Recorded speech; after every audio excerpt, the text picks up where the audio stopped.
Alright. Sorry about that.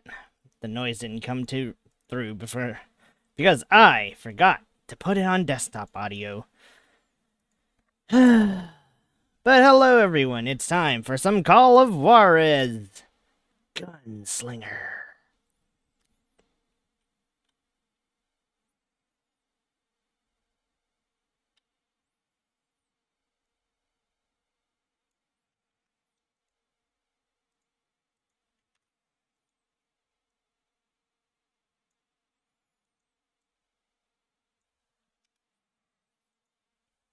Man, I'm gonna miss Wild West Wednesdays.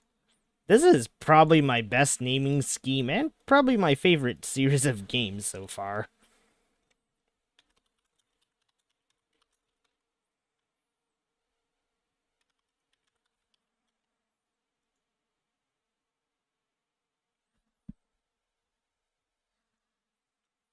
Yeah, let's see. Good evening, historians. We'll get into the bullet works pretty soon. Let me just do my usual. Oh, shoot. I might have to stall the stream for a second because, I forgot to do a, well, honestly not that important feature, but it kinda helps.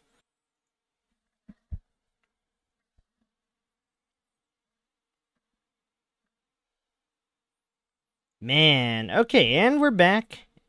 Man, you would think it's like, hey Kaku, why don't you just play Deltarune? And I'm like, I think I had this discussion with my friends yesterday where I do acknowledge that Undertale is a good game. I just, it's like, if I blame the fan base on souring the message, it feels like I'm not liking the game, but I've come to realize maybe that is just why I don't like this one. It's like, I don't know, it just feels off to me for a series that preaches about. Did you see the price? Yeah, I saw the price. Friggin' $100 dues. No, wait, I think it was like 100 for the super collector. I think it's 80 for base and some weird shit about 600 GBs. Holy fuck, my computer is not running this. It's that, or I'm gonna need to just find a 5 TB hard drive and transfer all the things onto it.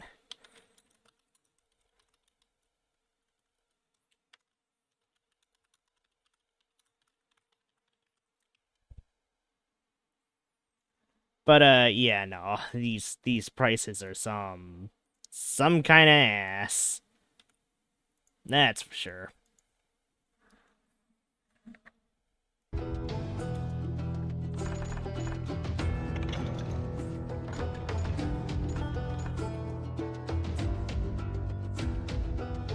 $80 with a lot of the stuff locked if you don't. Yeah, no, that's pretty ass.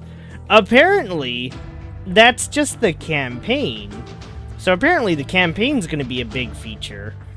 Which means their GTA Online is probably gonna be a shit lot of dollars. And it's like, I want to say on one end, I hope it's good, but on the other end, dude, it's $80. That's a lot. Some people just cannot afford that. I mean, I know I certainly fucking, well, I mean, I can, but it's gonna dent my budget for the month if I just throw $80 or 200s willy-nilly.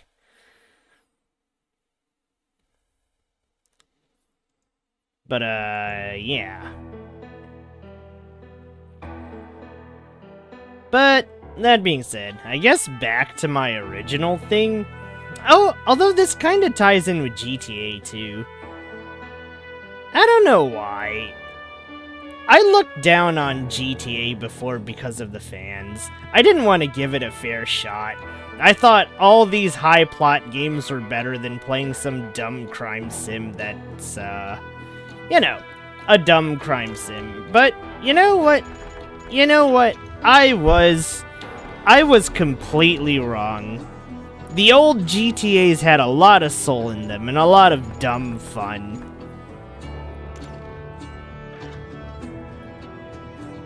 Although I guess this worries me because, well, a long time ago I actually did like Undertale to a crazy degree. But nowadays it's like, I don't know. Maybe seeing so many people be down about Undertale due to backseaters and stuff might have just kind of ruined the game for me by proxy, because it's like, damn.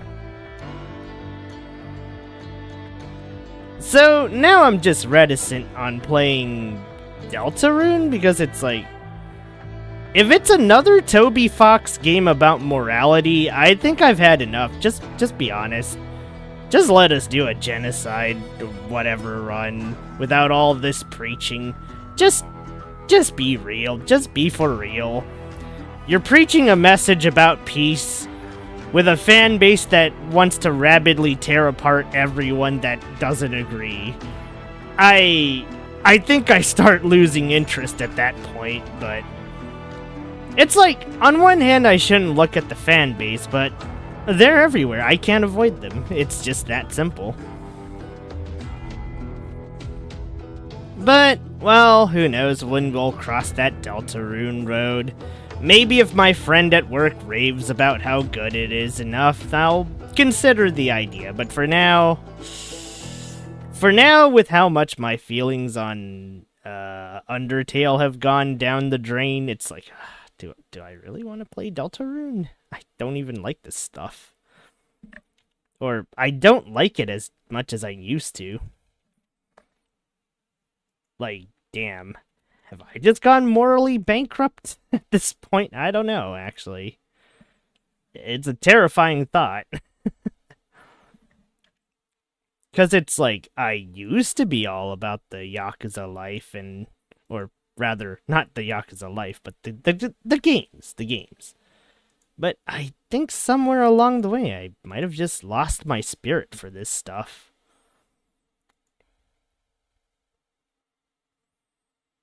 And now it's like, unless Deltarune ends in a very WoW fashion, it's like, oh dear God, not another indie game about peace and morals. It's not like it's a bad message. I think it's just reflected very poorly, which sours the execution, but maybe that's just me. That's my hang-up on those two games. I'm sure that actually playing them and actually experiencing them is good. It's just the third part that you want to do, talking about them. Yeah. But anyways, that's enough of my griping. We're not here for that. Well, or, okay, I keep saying that, but maybe people are here for the yap. Which is kind of, well, maybe not surprising, but surprising for me because I kind of suck at the yap. Like, I don't know. For me, I'd just rather not yap too much, but I guess this one has been bugging me a little. Anywho, let's get on. Getting on. And let's go bounty hunting. Maybe 2 more chapters, and then a little bit of history.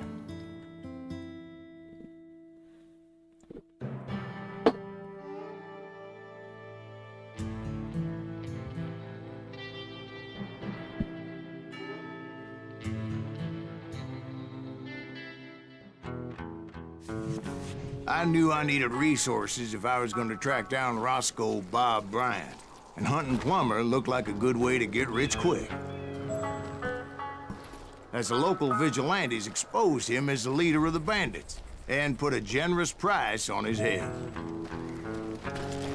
Plumber rallied his gang to plunder one last gold mine before making their escape, and that's where I thought I'd find him.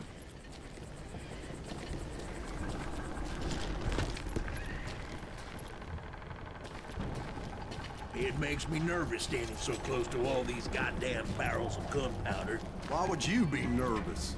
No one has the cojones to come after us. As my late father pointed out to me more than once, God made men, Samuel Colt made him equal.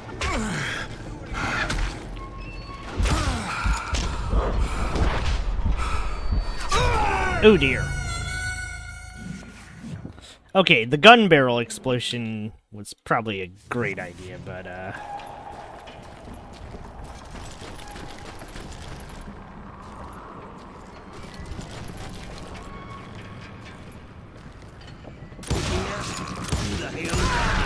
Don't let him get a shot up!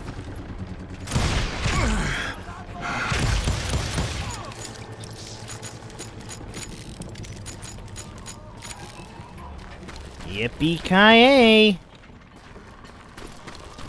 Alright, there's gotta be more stuff around here.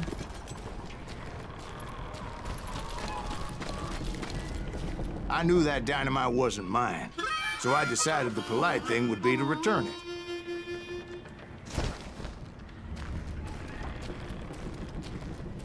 It was the biggest gold rush since Sutter's Mill in '48. Unfortunately, prospectors weren't the only ones drawn to those riches.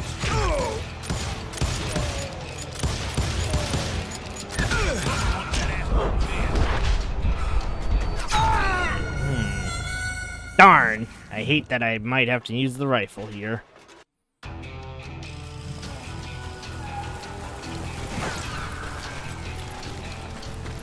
But let's go down to this mine. I'm sure there's something in here. Usually is.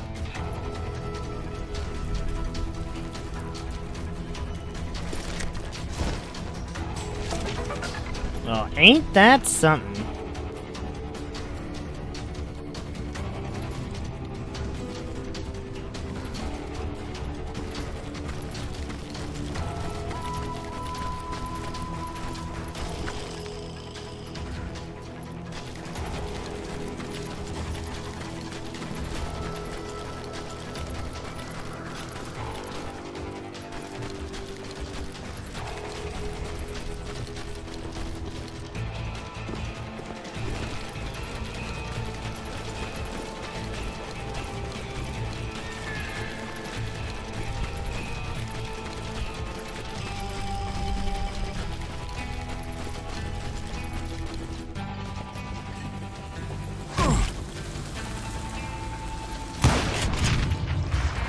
There were thieves and killers, robbing travelers and hijacking gold shipments. Like those that ran with Plummer. Some were just regular folks I knew from town, drawn by greed and easy pickings. Charlie Crow, the blacksmith. James, who worked in the stable. Sam and Jeremiah Barber, the butcher's son. Ordinary citizens who lived a double life. Stealing and thieving and murdering their neighbors.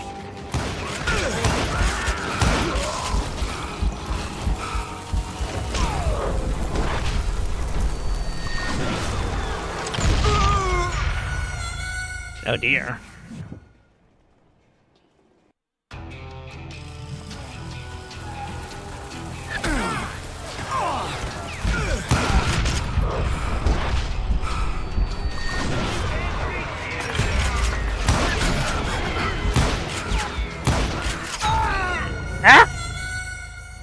Okay, this is gonna be rough.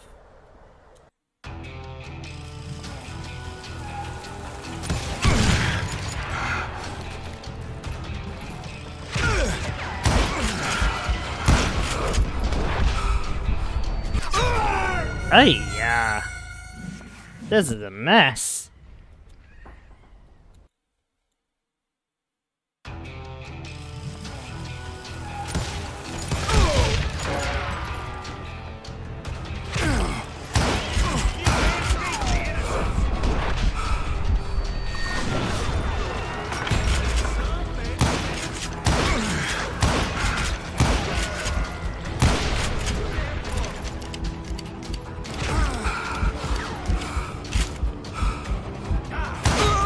What? Oh, BS. Okay.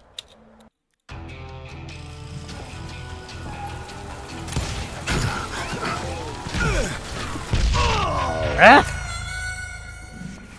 Oh dear.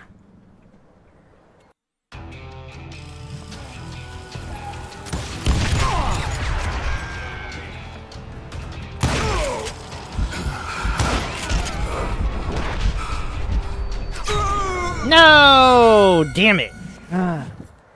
Fucking hate this part.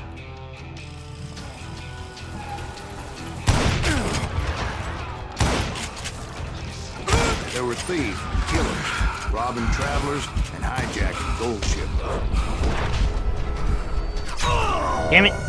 Not again. I need to get that other guy. The one with the revo.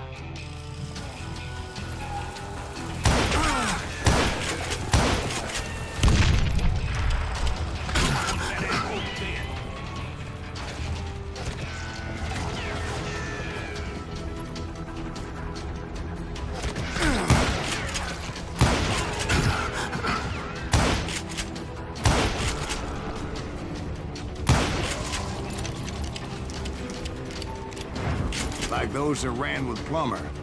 Some were just regular folks I knew from town, drawn by greed and easy pickings. Charlie Crow, the blacksmith. James, who worked in the stable.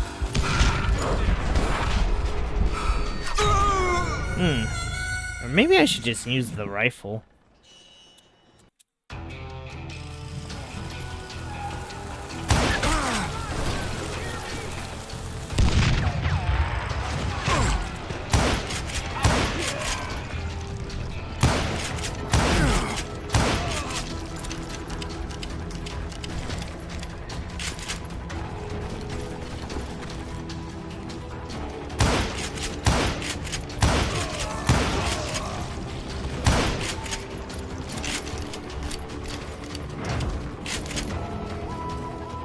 Sam and Jeremiah Barber, the butcher's sons. Ordinary citizens who lived a double life. Stealing and thieving and murdering their neighbors. Of course, the rest were veterans of the Civil War. Stone-cold killers trained on the bloody fields of Shiloh and Antietam. Plummer had a lot of men on his payroll. A hell of a lot. That son of a bitch pretended to protect the public with one hand while stealing them blind with the other. He set up a defensive perimeter which I had no idea how to breach.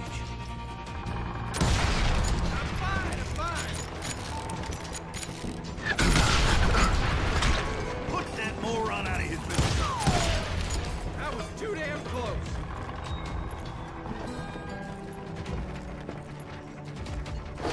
Do you know who we are?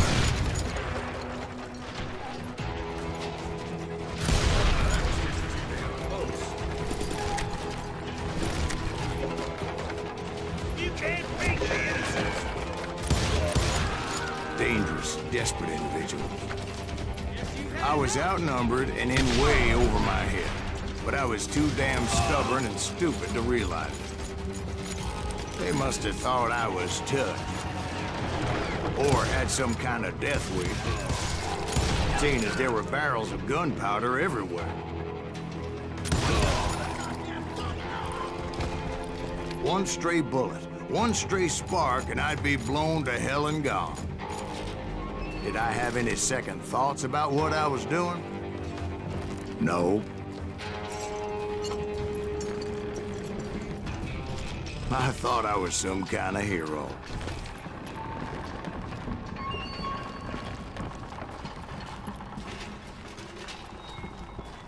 Alrighty, I think we killed them all. Let's go hunt for some secrets. Yeehaw!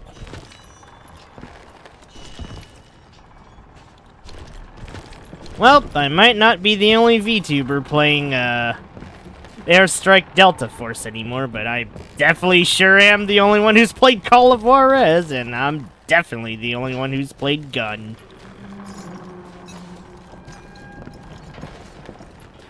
Although maybe I'll... I'm thinking about it. Maybe if I sell this as a retro... No, wait. Maybe if I sell Gun as a retro game...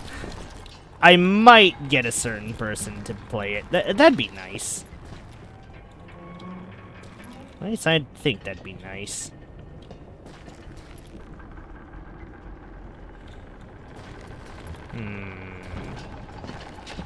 Sorry, I need to search around for the goods.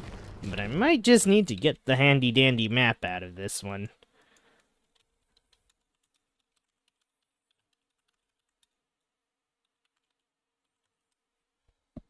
I really wish there was just a picture image, but it's all just videos.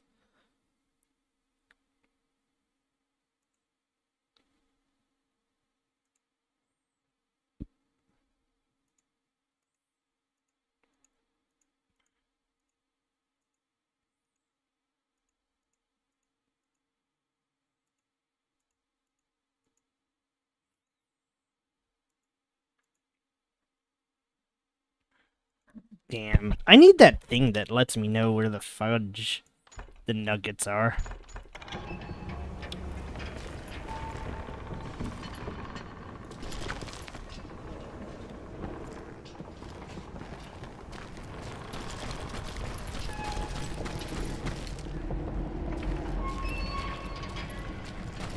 I finally made it past and headed on to meet my destiny.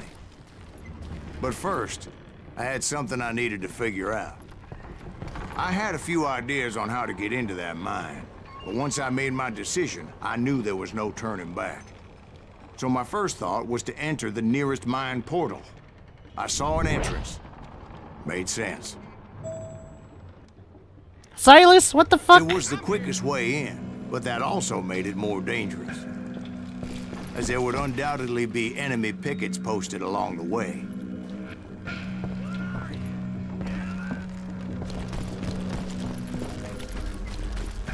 This is our goal now.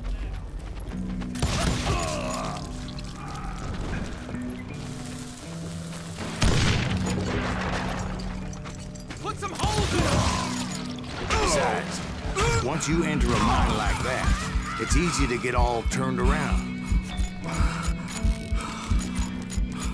Show yourself, coward!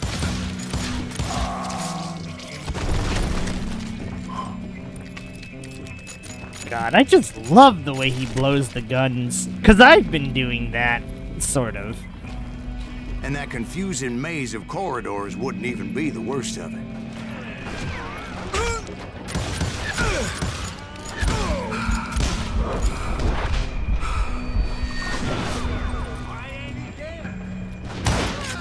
Some of those shafts could be as deep as hell.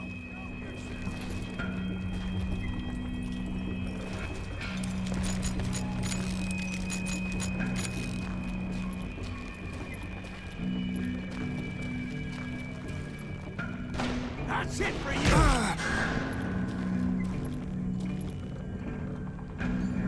Come on, you yellow bastard!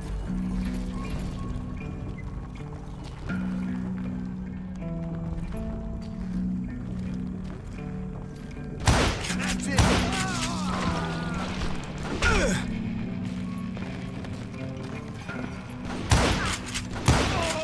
A single stumble or misstep can easily end in a deadly plunge to oblivion.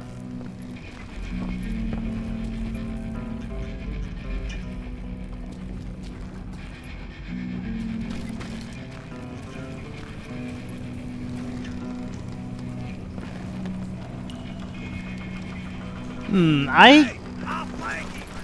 Fuck this. I kinda don't want to go here just yet. You ain't beefing me.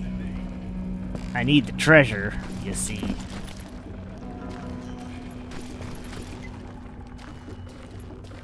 Oh, man. Silas wasn't kidding, though. This shit is... confusion.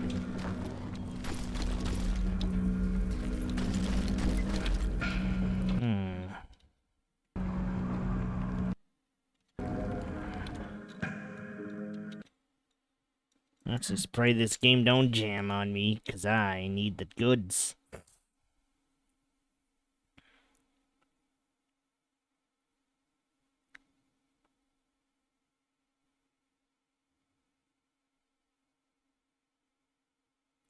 Oh, I see now. Gotta love the lever action. I do. I definitely do. Fun fact, in Far Far West, I am basically running the Call of Juarez build.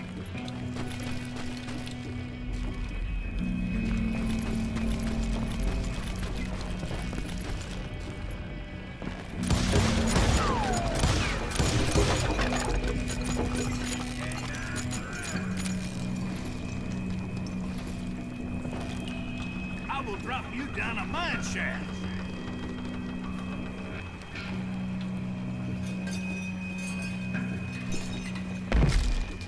Time to blow your shit up.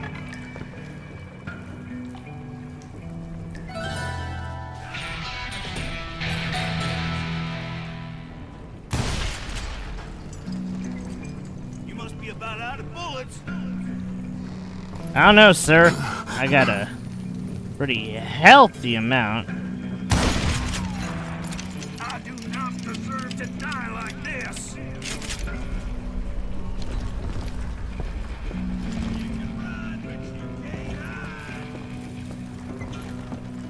Boy, I sure love the idea of... Beefing me.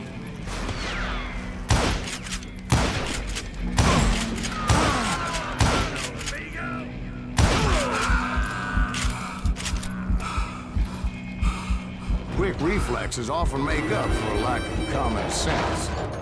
Luckily, I was never one to be easily bushwhacked. I would just need to be careful not to blow myself to kingdom come. Jeez Louise, Silas, that was pretty close.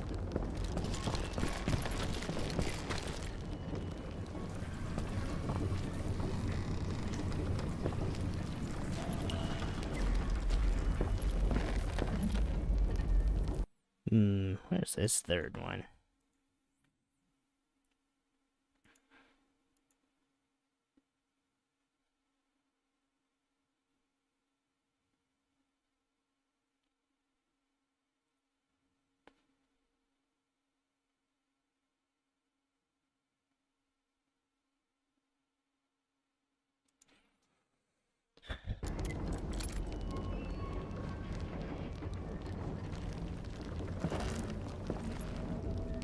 With all that gunpowder and dynamite everywhere, what he's shooting at. Okay, note All it to... takes is one tiny spark, and boom. Yeah, about that, Silas. Sorry, friend. Surprise!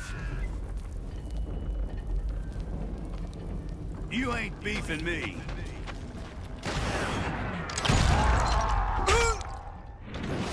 God damn him! I will drop you. You ain't dropping nothing. Indeed.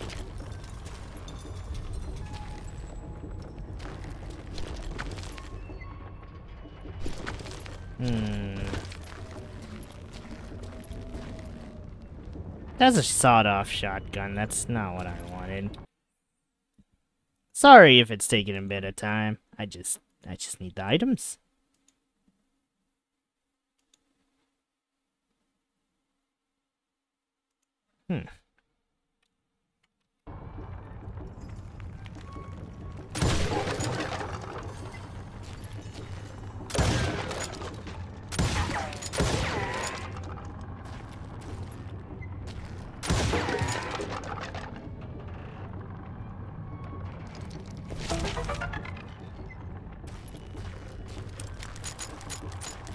One wrong bullet could have turned that mine into a dad-blasted tube.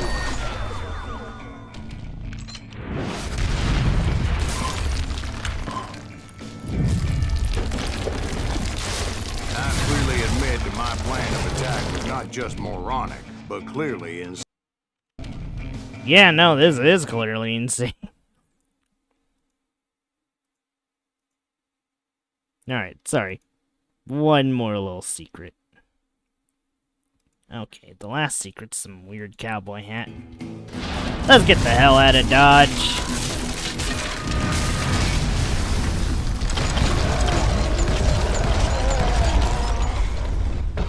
Silas? Silas, that's not how this works. It's a good thing that I abandoned that ridiculous plan before I even tried it. Sir. Instead, I spotted a ladder, a way into the mine from the opposite side. Brother. Wait, where'd my ranger go? What the heck? My ranger.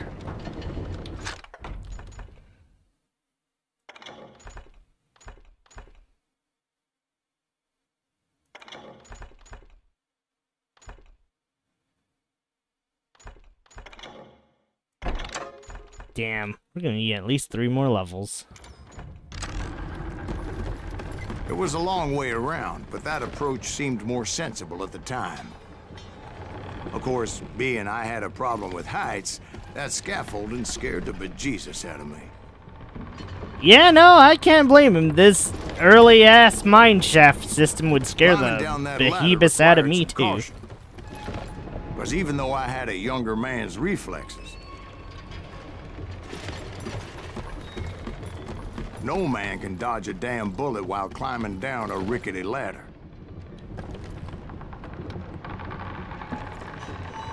I needed to make a leap of faith, which ain't easy when you're suspended between heaven and hell. Holy I was shit! determined not to give up, however. Silas Greaves Sheriff is Plummer so seemed quite cool. a despicable character. When the vigilantes discovered what the sheriff was up to, people were outraged. That 10,000 they put on his head would go a long way to helping me find old Bob. And I had made it my mission to settle that score come hell or high water.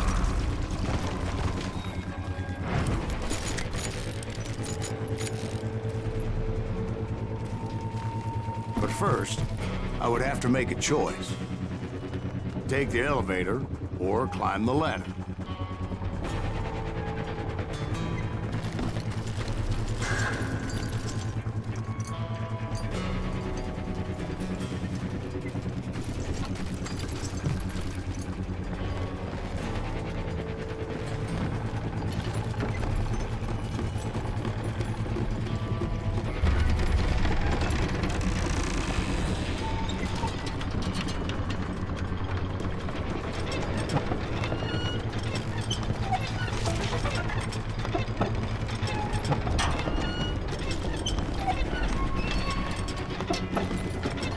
I sure love climbing really dangerous ladders.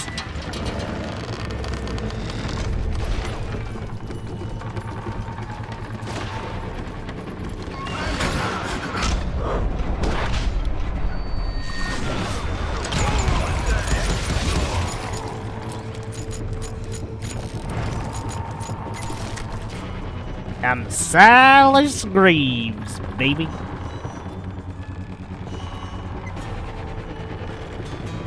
Am I gonna have to jump in the weird minecart?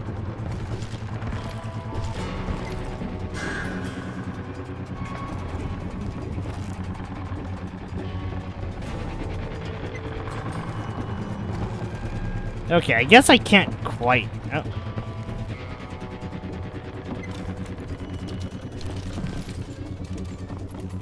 Plummer was a mad dog killer, and the people of Nevada City deserved better. Ooh.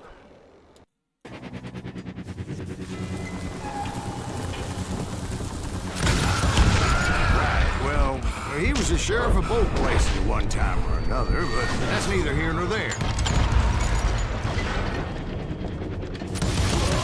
The point was, taking him down would save a lot of lives, including my own.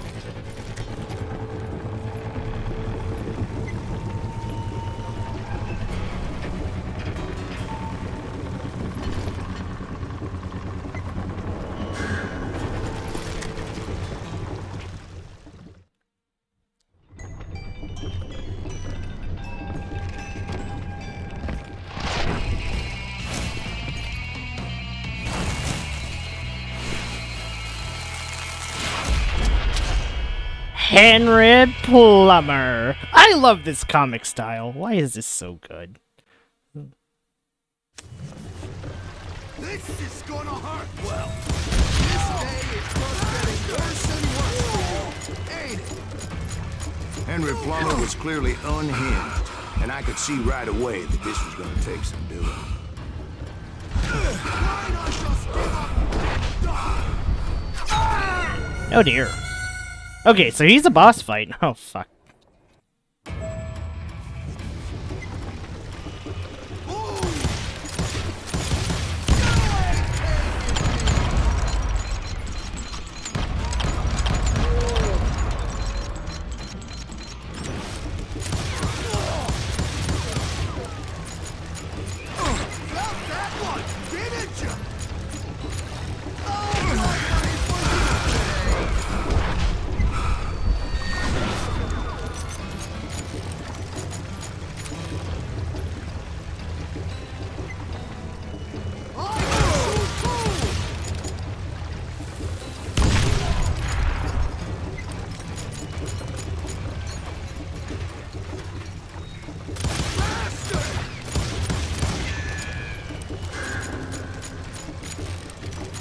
I'm going all medieval on your ass.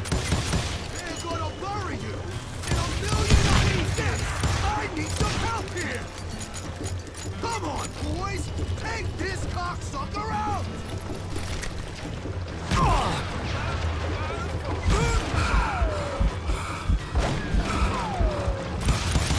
That's right.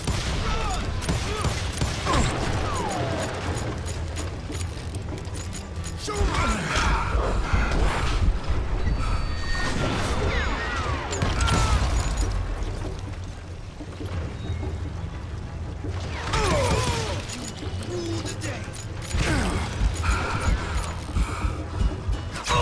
Damn it!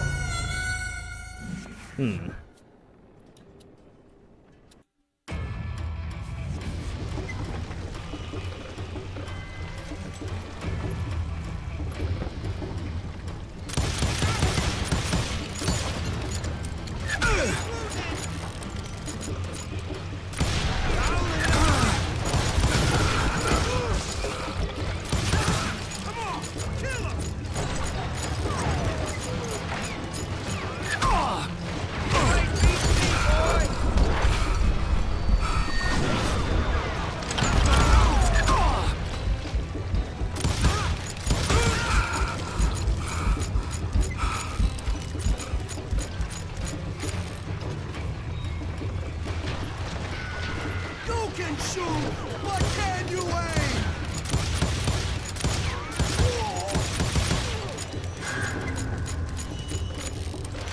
I can shoot too! Show off! You taking me!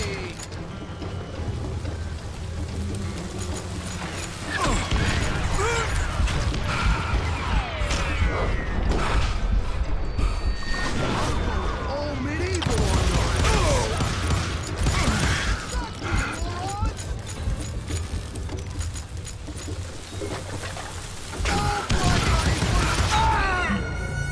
Damn it! I hate this guy.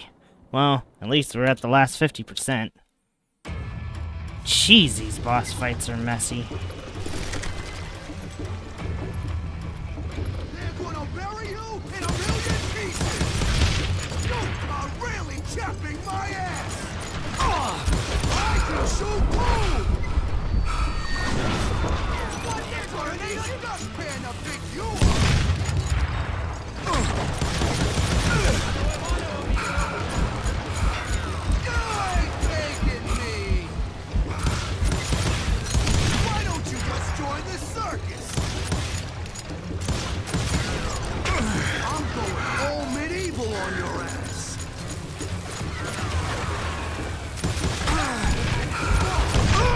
Ugh. This is gonna be a bit rough on hard.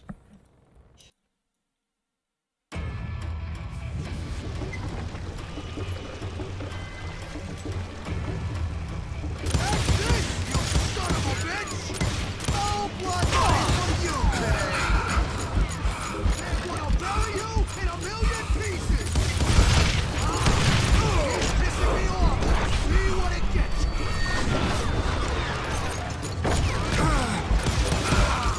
I do not like that this bitch ass has cronies.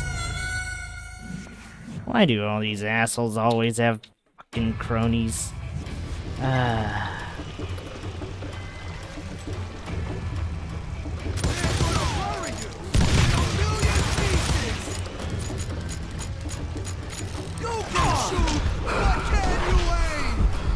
Oh shit.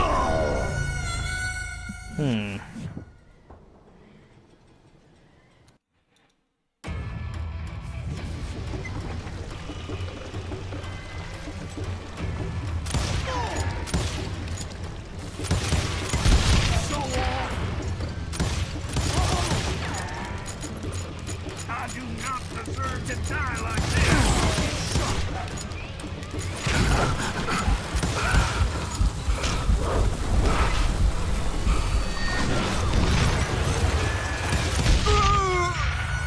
Damn it! Ugh.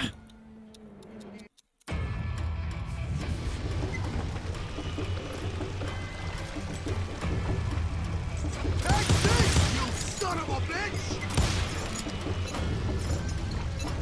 You ain't taking me!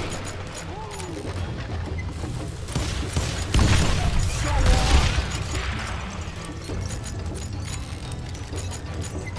I'm gonna blow you into next week, boy! Keep pissing me off! See what it gets you!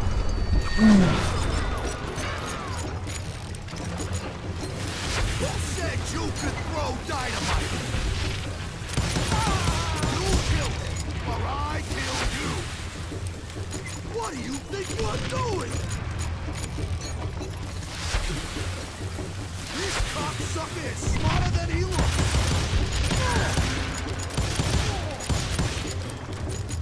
You can shoot, but can you aim? This is gonna hurt.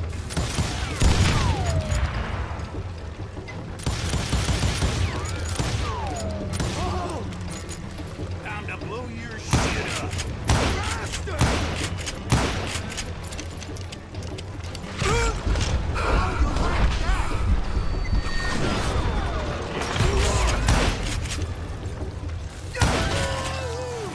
There we go. That's how Henry Plummer died.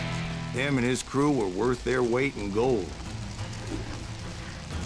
Ah, heavens. I was officially a bounty hunter.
So, did you finally go after that Bob feller? Well, I heard word he was in Kansas with John Wesley Hardin. So that's where I went.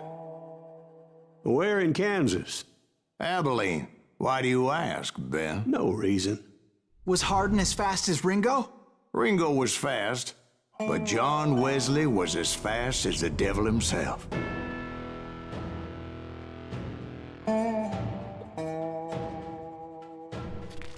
Hell, he killed his first man at 15.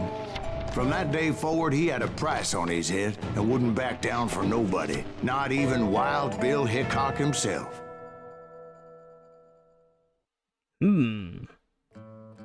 Be quick or be dead. Oh boy.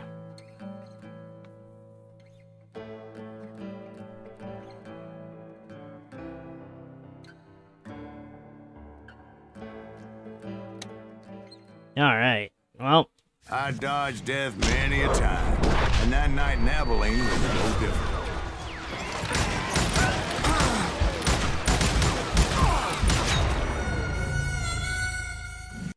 Oh dear.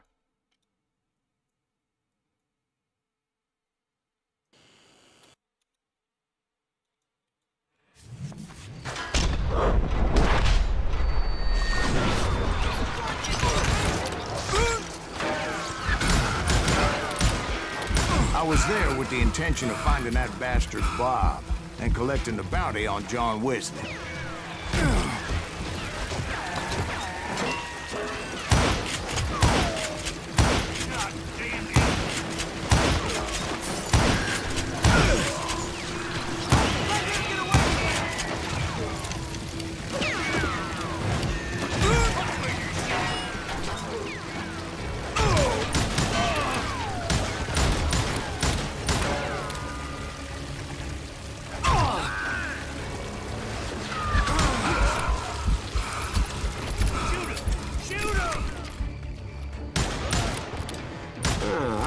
Texas Rangers got heart.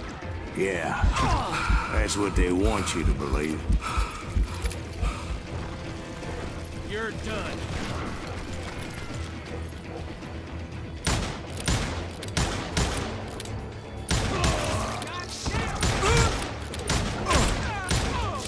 It was cold in a witch's tit and a brass bra that night as I fought my way past his loyal compadres.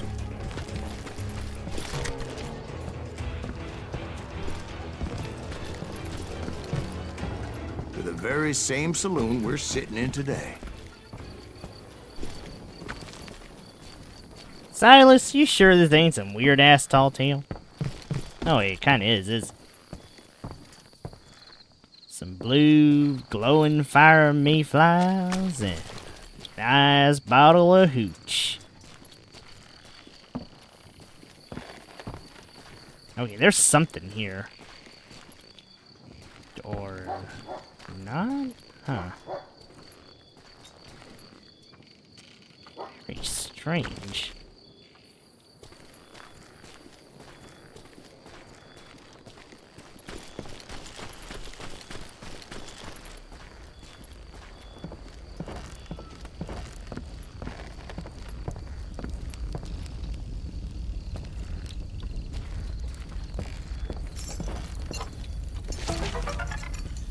Aha! I knew there was something here. I think the next level up, I'll work towards the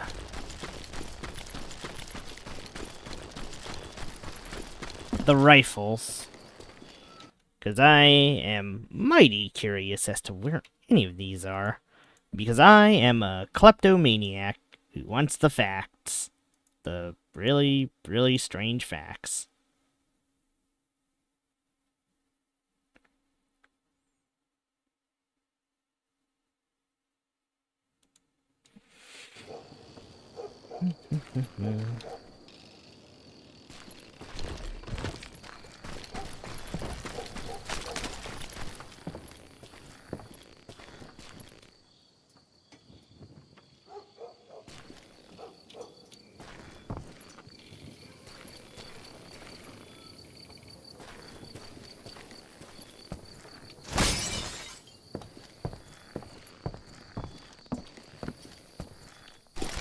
Look around and imagine this place painted in blood.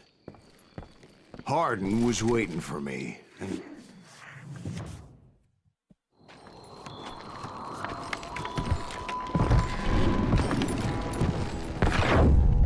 Wait, I'm jumping the gun here.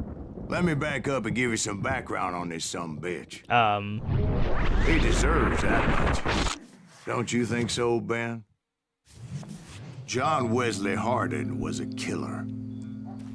By the end, he confessed to taking the lives of 42 men. Fathers and husbands, brothers and sons, men with families who cared about them. He was a bona fide folk hero by then, and had amassed a gang of armed miscreants and other assorted thugs. He and his men set up camp outside of town, and I was hoping Bob was among them. Shit, it's cold out here.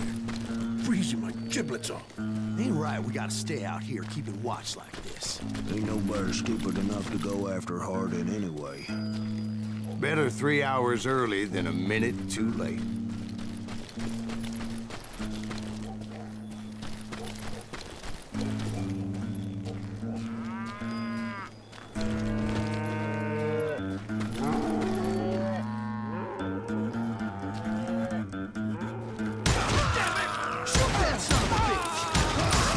They didn't ask why I was there. They knew. Most of them were wanted as well. I figured Hardin was here somewhere, but to get to him, I'd have to get past his gun hands. I had to spill a lot of blood to find out Hardin wasn't in that camp. He was carousing in town with his closest friends. Hardin's boys apparently didn't want me to reach the Bull's Head. Some were hightailing it into town to inform their jefe of my unwelcomed presence.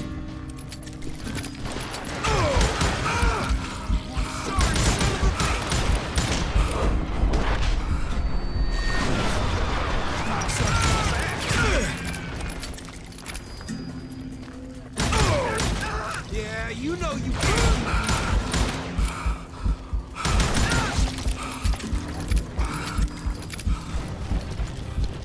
Tell Hardin someone's coming for him. stop that son bitch! Let the boys know we got another law dog.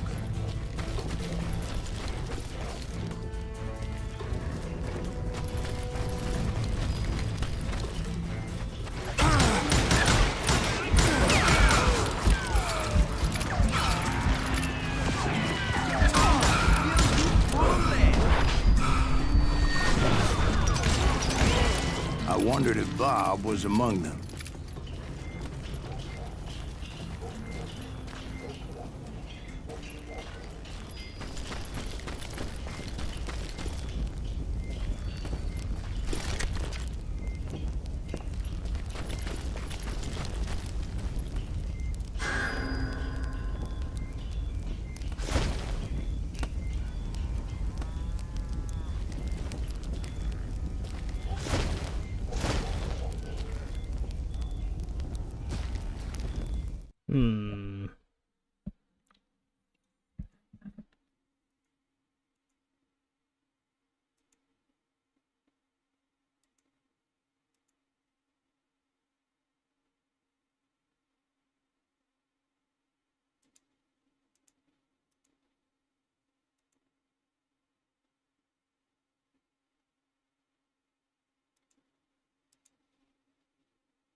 Sorry, but now I'm just curious.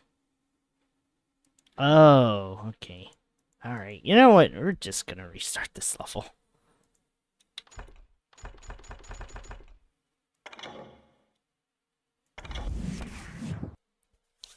Because I want my goods. So, did you finally go after that Bob feller?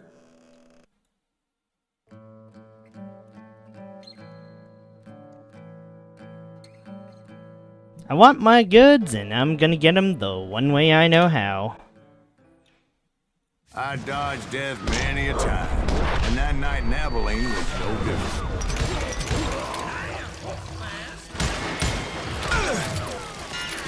I was there with the intention of finding that bastard Bob and collecting the bounty on John Wesley.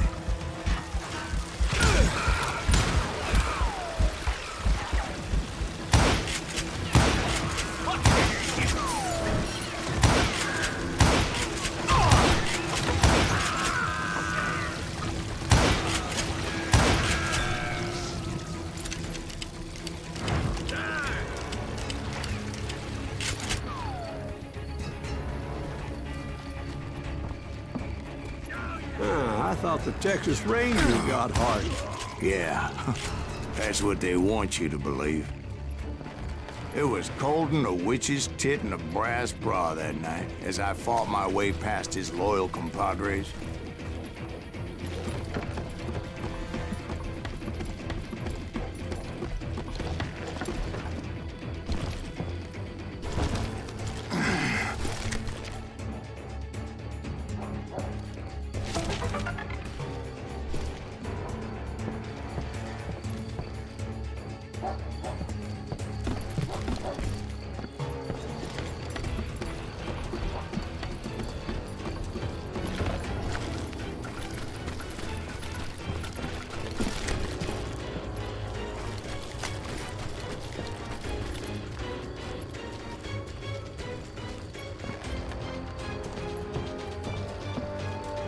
Okay, now that we're free to run around town, I'm gonna do a little fair play cheating.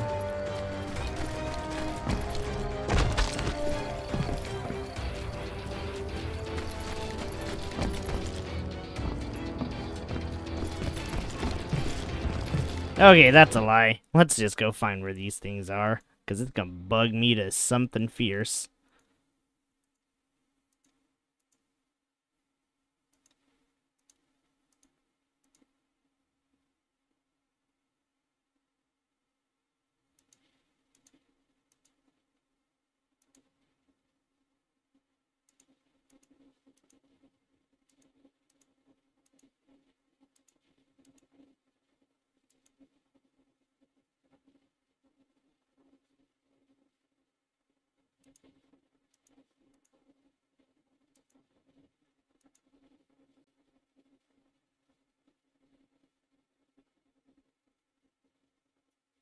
Okay.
There's something there.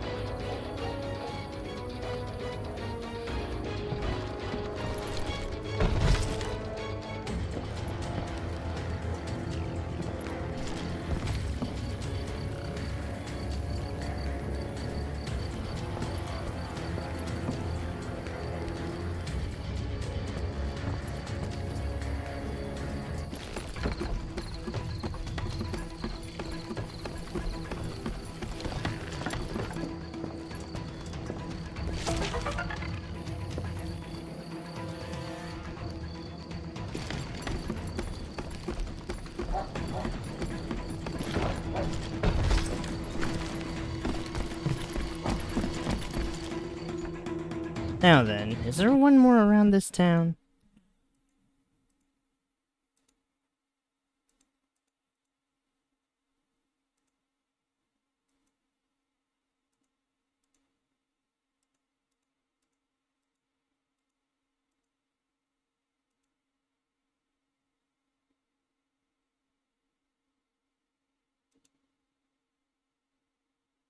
Ah, okay.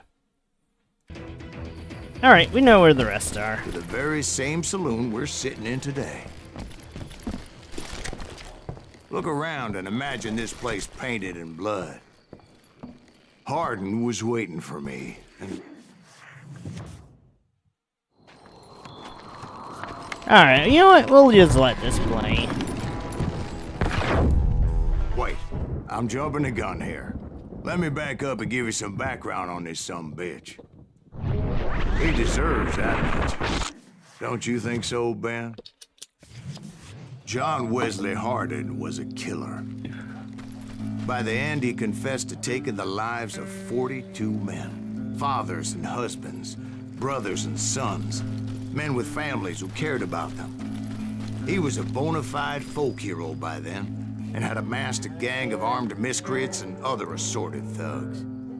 He and his men set up camp outside of town, and I was hoping Bob was among them. God damn it! Shoot that son of a bitch! They didn't ask why I was there.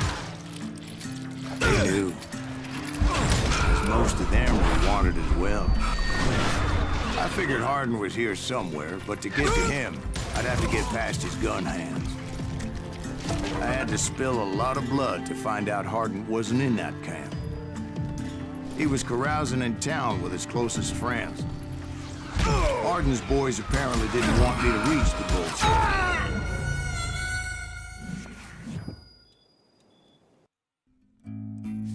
Better 3 hours early than a minute too late. God damn it! Shoot that son of a bitch! God damn it!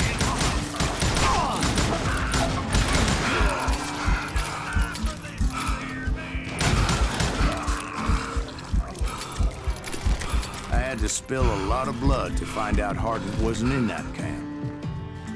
He was carousing in town with his closest friends. Hardin's boys apparently didn't want me to reach the bull's head.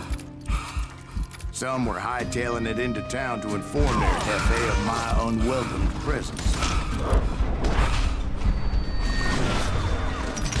Dodge a damn bullet!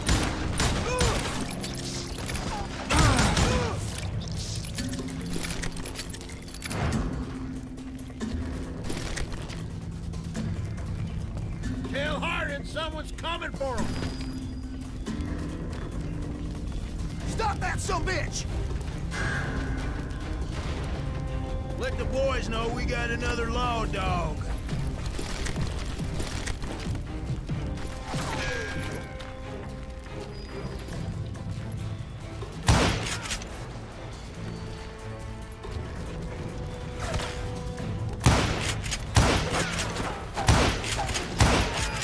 I wondered if Bob was among them.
I'm missing one. It might be glitched.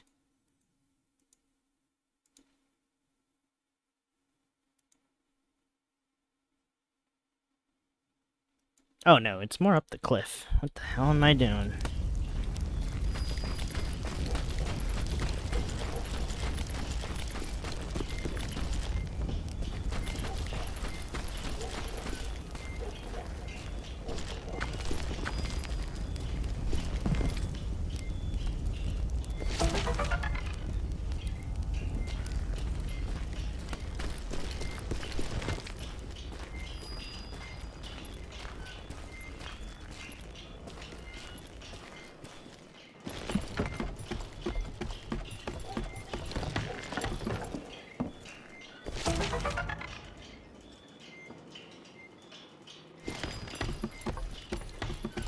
Probably gonna end up in another duel with this one.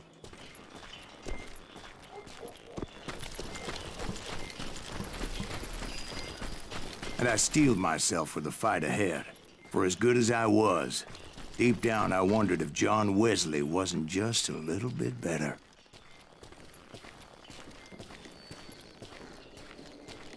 Down, down, down, down. Before I could test my mettle against Hardin, however, I would first need to dispatch his cadre of hired killers. Most of these degenerates were beyond redemption, but John Wesley might have been a different story.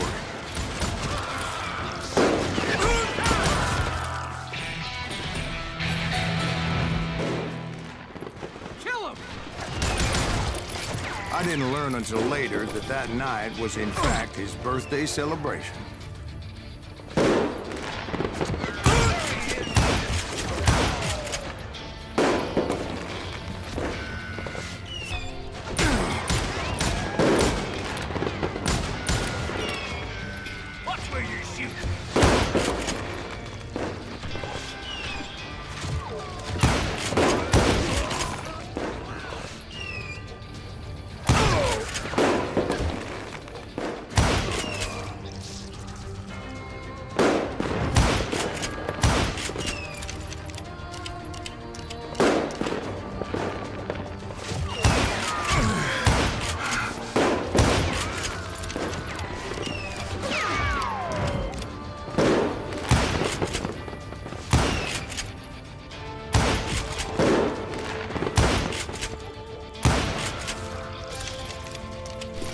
I think I already mentioned that I found Hardin in this very saloon.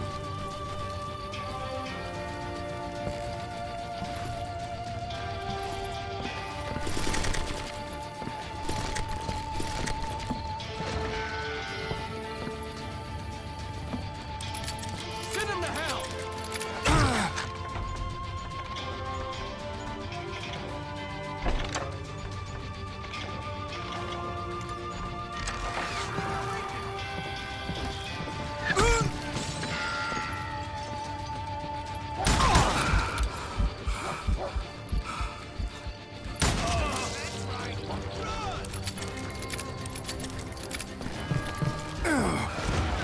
Suffice it to say, nobody there was happy to see me.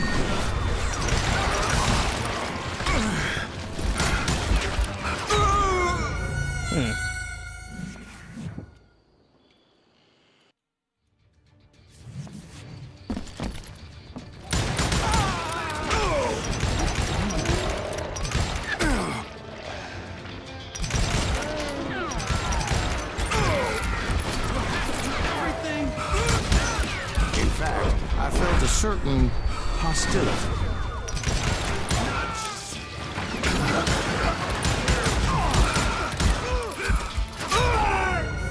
Oh, dear.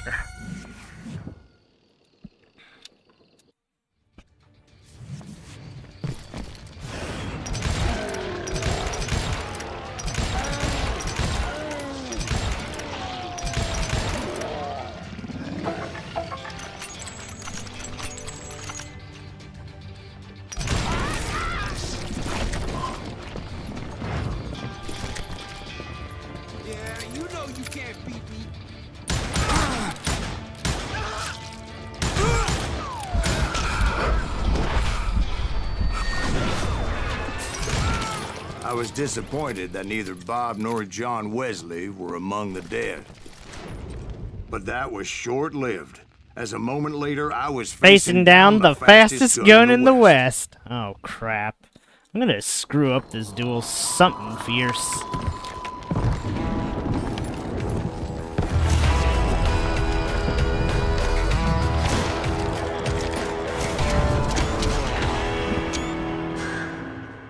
Again, I love this comic style. I felt a bolt of adrenaline. Or maybe that was fear. He was well known for his tricks, and I knew I'd need my own if I was ever to defeat him.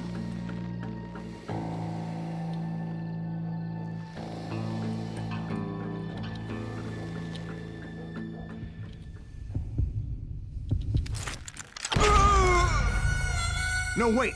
He didn't hit me then. I'm sure of it. Sir?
Oh, that's how that goes. Very interesting.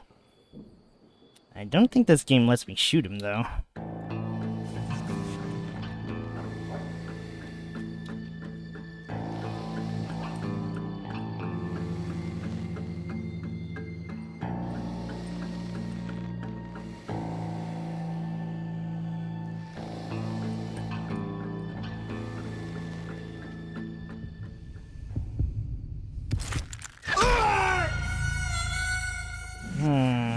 Well, this is BS.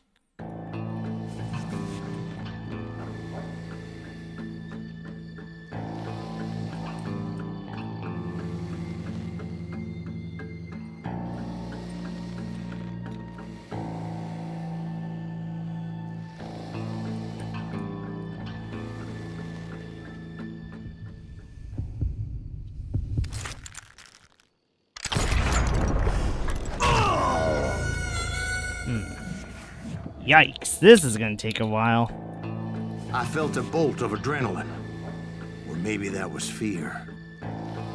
He was well known for his tricks, and I knew I'd need my own if I was ever to defeat him.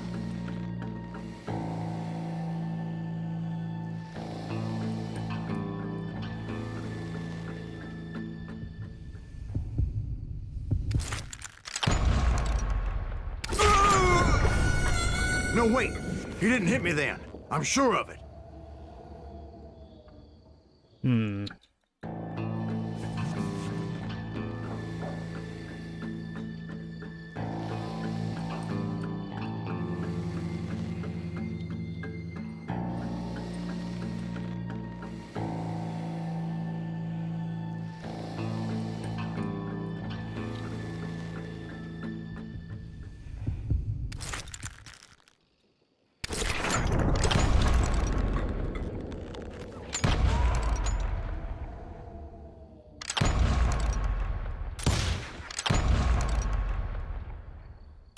That man was faster than greased lightning. But being inebriated as he was, he didn't count his shots. And now, he was at my mercy. So he didn't die? No, I sent him to prison. Years later, after he was free, some restless Avenger took his life. Shot him in the back in a saloon just like this one. Anybody up for another beer? Ben? Bro, what? I thought I would actually kill this guy. Well, granted he's fucking bullshit, but still, come on now. What was that? Thank you, darling. Yeah, some say revenge is a dish best served cold. So whatever happened to that Bob guy you were after? Personally, I'd like to hear some of your other adventures. Like, I don't know, did you ever go toe-to-toe with a red man?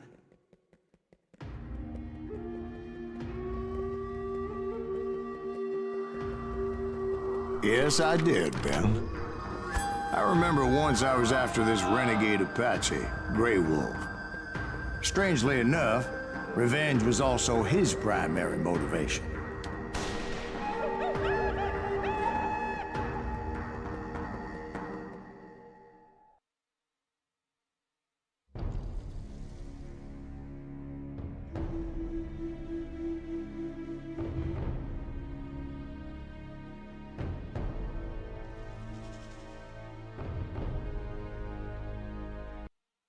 Hmm.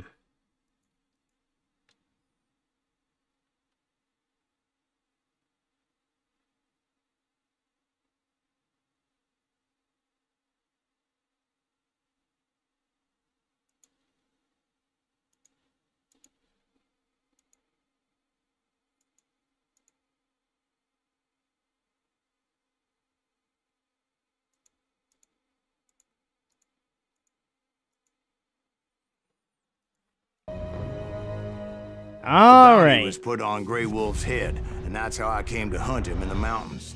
Mountains so high they tickled the nether regions of heaven.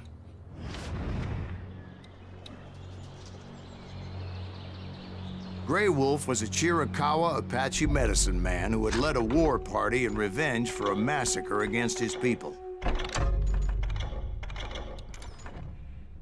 The U.S. Army had attacked his tribe during his daughter's sacred sunrise ceremony, and the slaughter was unspeakable. I understood his anger, as there's nothing more traumatic than seeing those you love die in a cruel and painful death.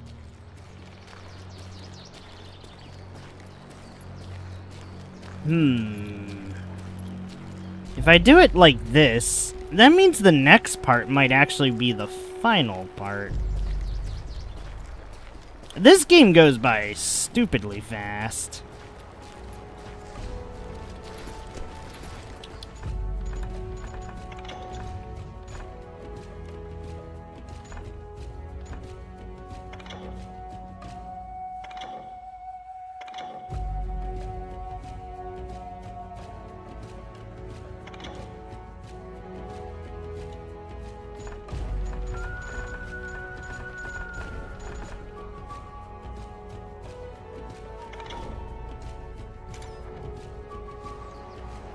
Right from the beginning, I couldn't shake the feeling that Grey Wolf was watching my every move.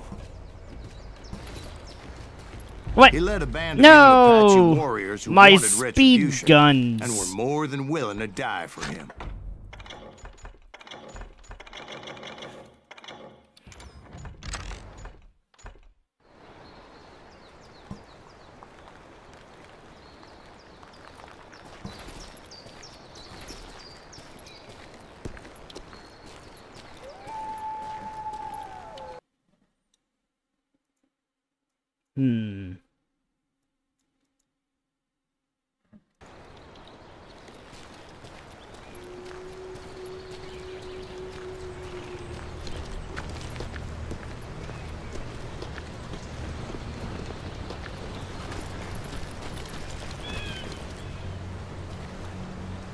Why does this feel like deja vu back to Juarez 1?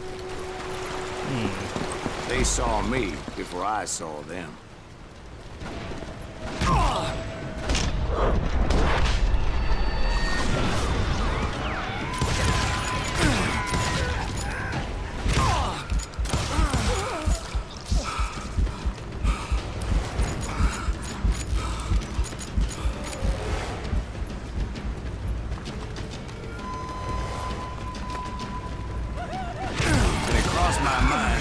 This wasn't such a good idea. Yeah, no, this definitely ain't a good idea. Oh dear. We're screwing this up already.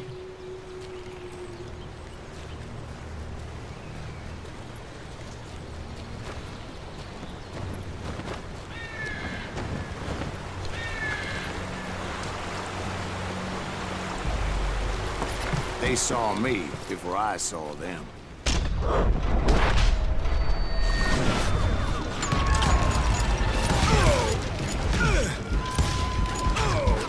Ah! Shoot.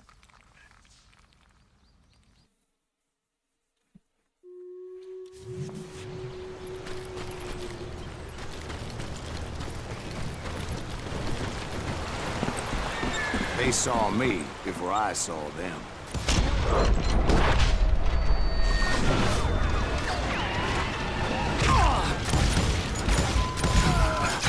Ah, no.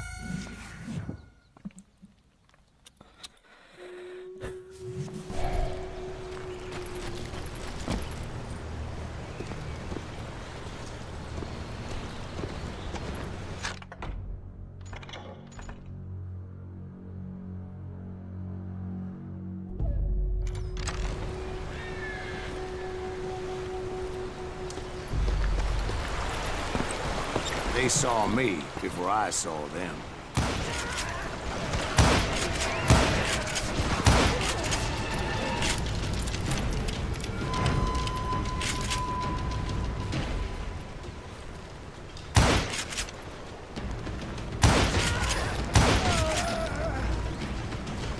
And it crossed my mind that maybe this wasn't such a good idea. But now that the shooting had started, there was no backing down.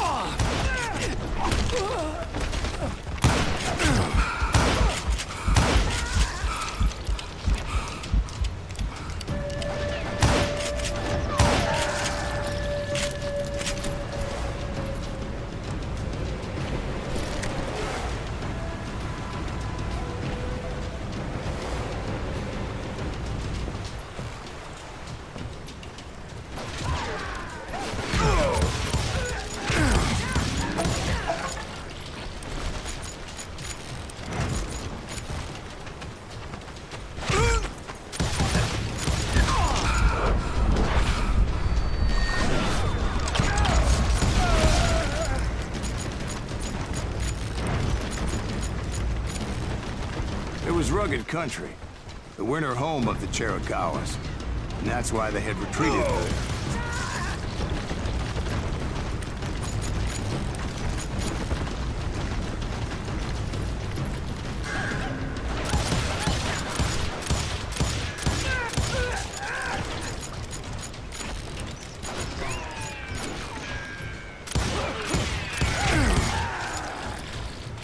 I admit to having some regrets about going after them the way I did. But then again, I got a lot better.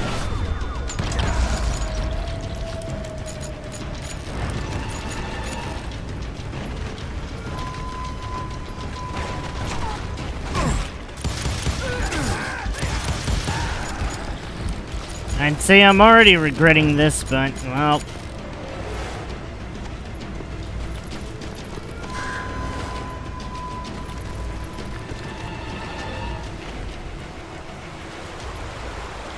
Did you find Grey Wolf? Not at that moment, but I did find the entrance to their hideout.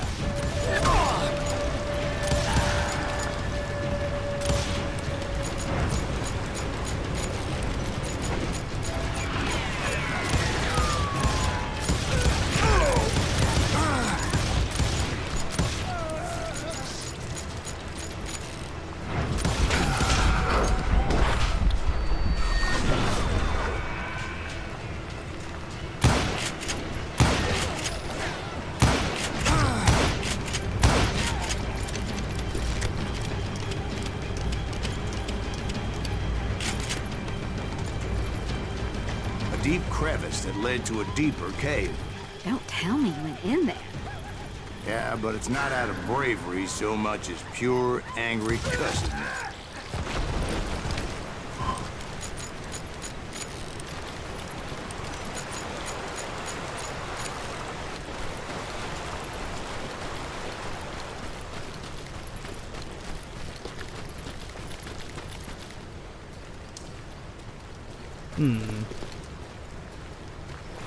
Let me go search back at that one cabin. I need to know if it's here.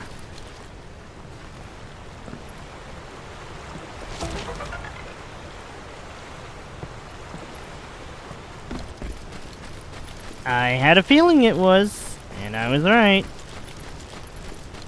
I mean, I guess thankfully you can kind of backtrack this whole level. The iron sights are pretty clean. They are. They really are.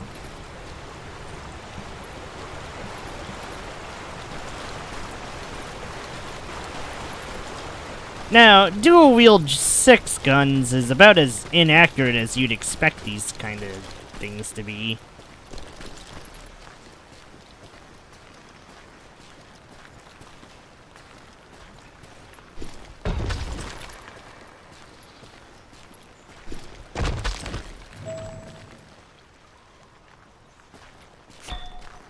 Dog, this already...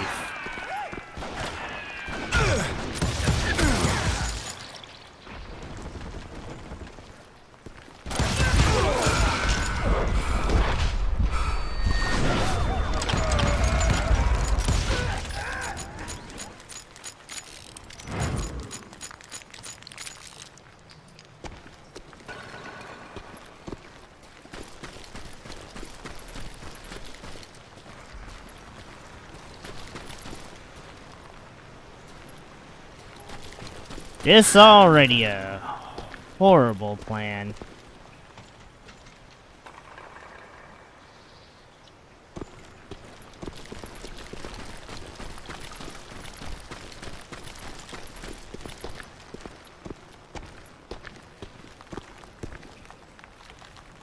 See, back then, I had a stubborn streak a mile wide, and I wasn't about to back down.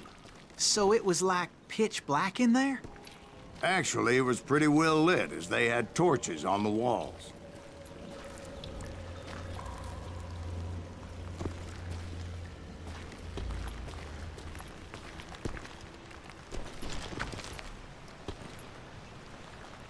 This really some Indiana Jones kind of thing.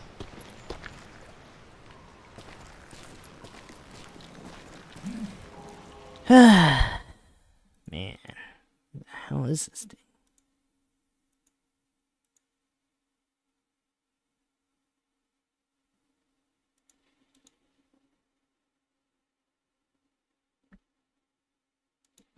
Aha.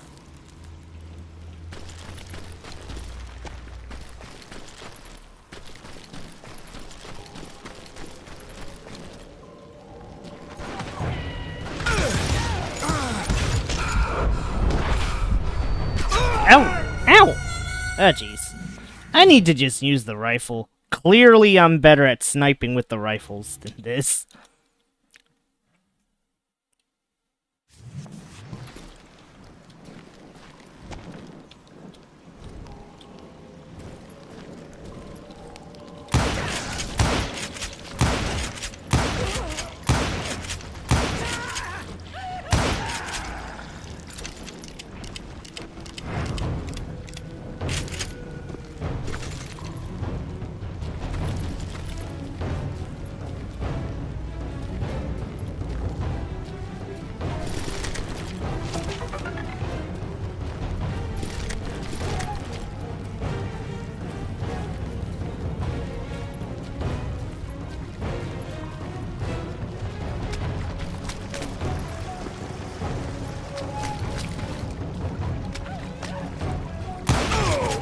How big was his cave?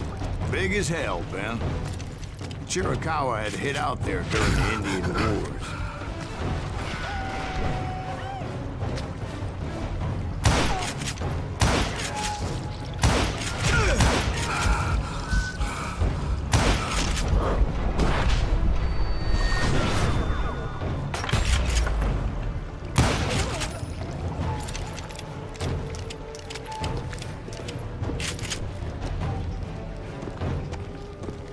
They thought it was haunted with the ghosts of those murdered by the horse soldiers.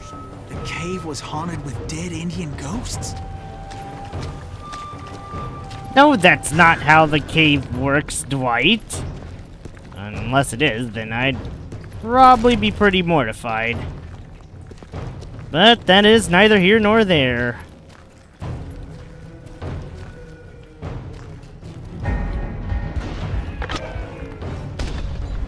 To be honest, I was more concerned with the live ones than the dead ones.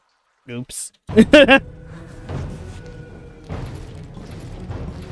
Alright, let's whip out the rifle.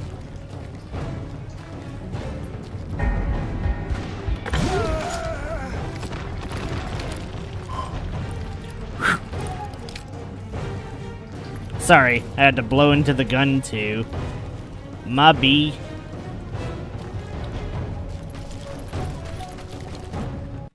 I don't know. I find blowing into the gun pretty, I guess, stylish.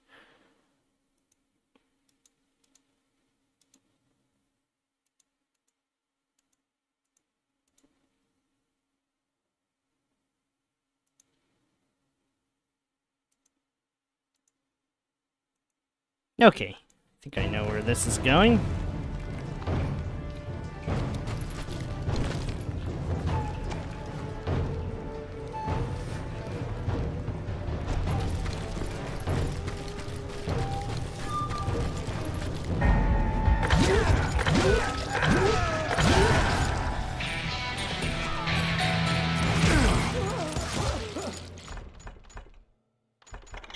I want to see if I can get a 6 combo. Let's try that again.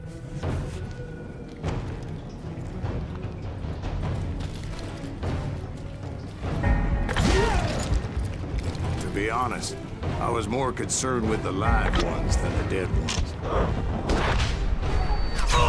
Ooh. Let's try that again.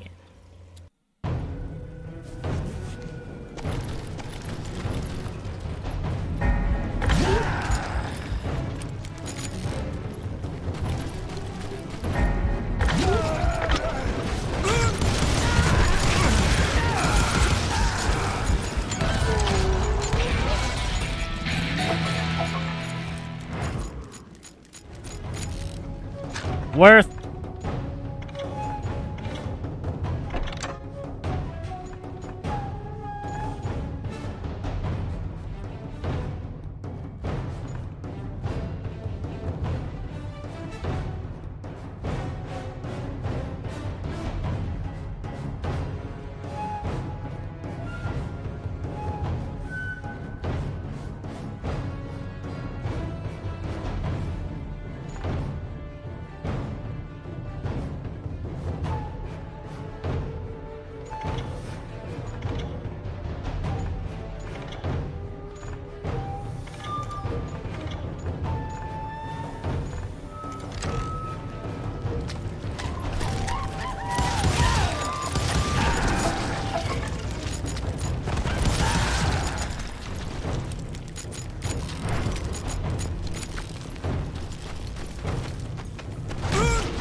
How come you know so much about engines? A few years back, I was married to 2 Mescalero women. What? At the same time? Yeah, they were sisters. Polygyny is traditional among the Mescalero. So what happened? Oh, I had to get out of there. Those girls never shut up. Both of them nagging at me all the time. Drove me half crazy. Haven't seen them since. No, I mean, what happened with Grey Wolf? Oh, well, I pursued him into the Cave of Death.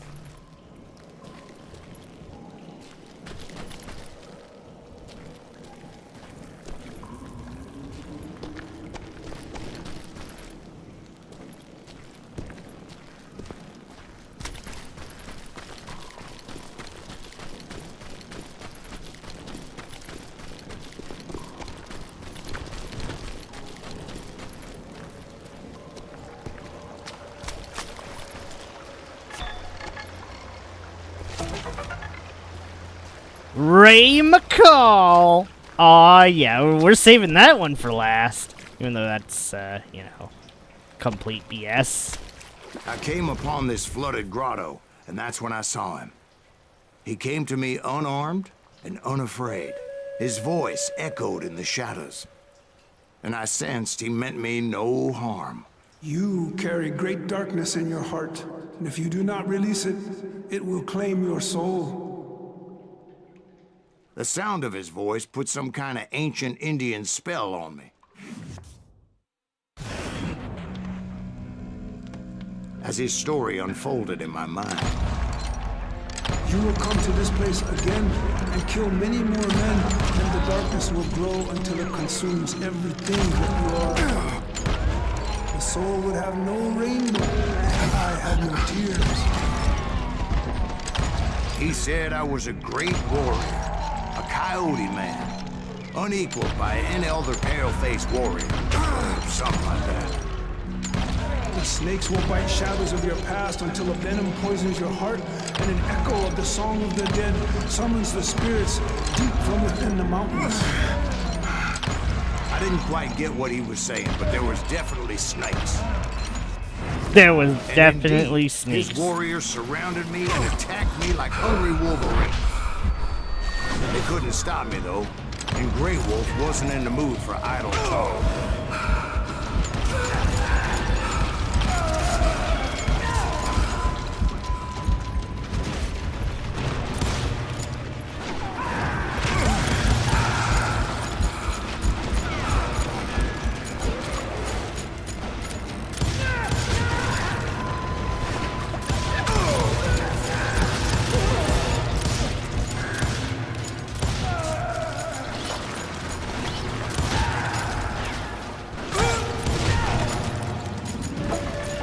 swear I couldn't see any way out of this trap. But suddenly, one just appeared. Kinda like a miracle. That's bullshit! That's not how this works! Whatever.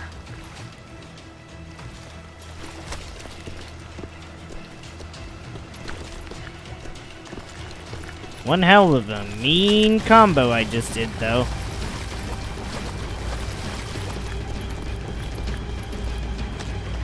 Shit, am I gonna have to... I felt like I would be lost in that damn cave forever.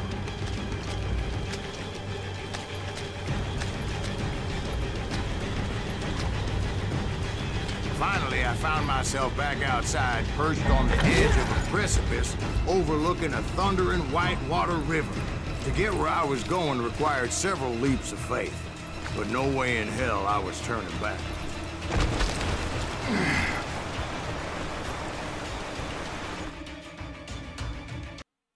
Alright, alright. I really need to find a way to just...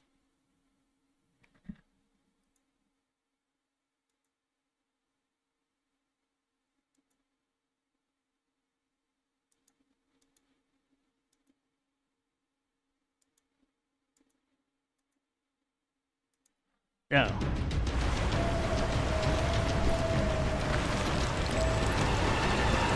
I chased after it, determined to make him explain the meaning of all that mumbo-jumbo. Mumbo-jumbo is right. Are you making this all up as you go? A few details may be fuzzy, brother, but I am relating exactly what happened to me. There were dozens of Apache warriors aiming at me from on high. Dozens? Well, maybe not dozens, but there was a lot of them. At least 3 or 4. Well, more than that, little lady.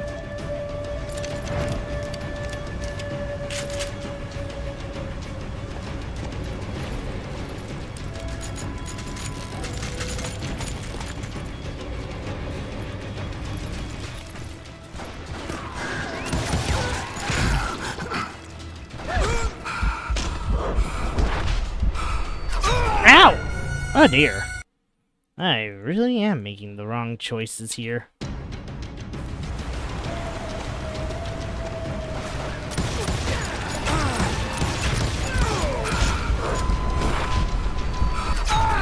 Okay, I'm getting the rifle. This is getting silly.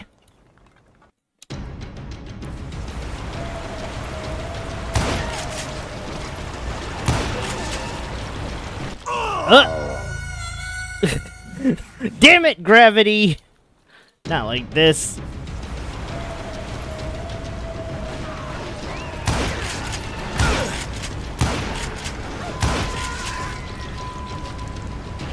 Wasn't there a fourth one?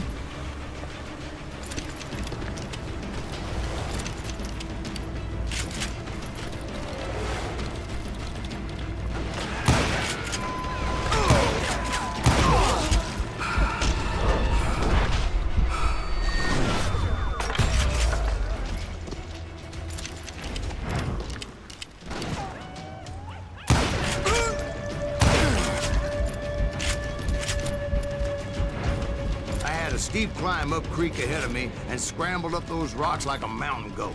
I was determined to locate Grey Wolf and find out exactly what the hell he was trying to tell me.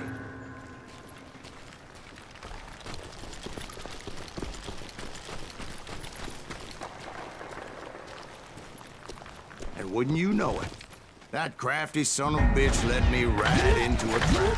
What kind of trap? Well, son, there had to be at least 100 Apaches surrounding me. 100? God be my witness. Oh, come on. Who are you kidding? Hey, I believe you. Come on, tell us how it ended. All right, but I'm not gonna drag this out. Where were we? You were surrounded by 100 Apache warriors. Well, I didn't take the time to count them exactly, but there were a lot of them.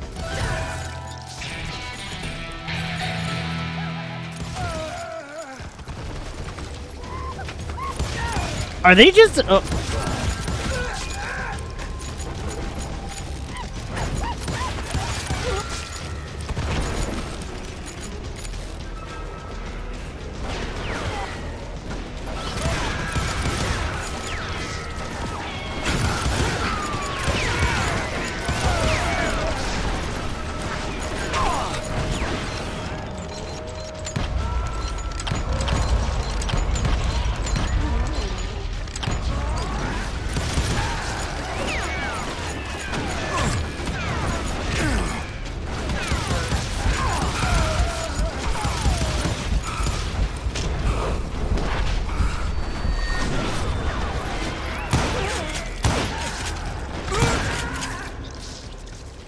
and in the end a path appeared before me that I had not seen before. Okay, this is just getting silly.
I followed it as I desperately needed to find out what Grey Wolf was trying to tell me.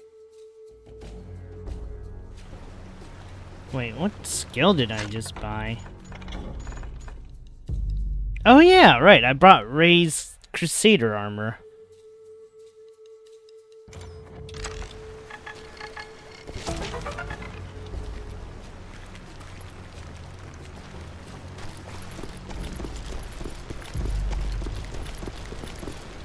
But it was like that son-of-a-bitch disappeared into thin air.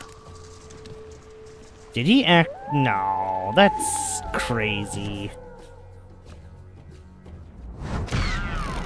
Never did find him. And never did collect my goddamn bounty.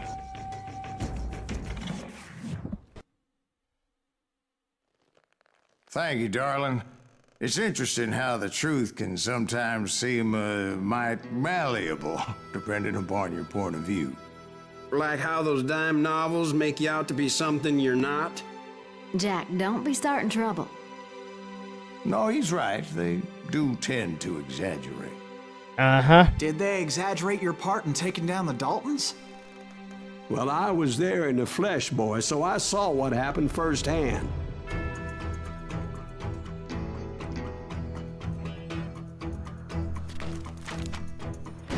Those Daltons were lawmen once, before they all went bad, robbing banks and trains clear across the territory. Until Coffeeville, of course. I was one of the citizens who took up arms that day. Fighting on the side of right? I did my best, sir. We all did.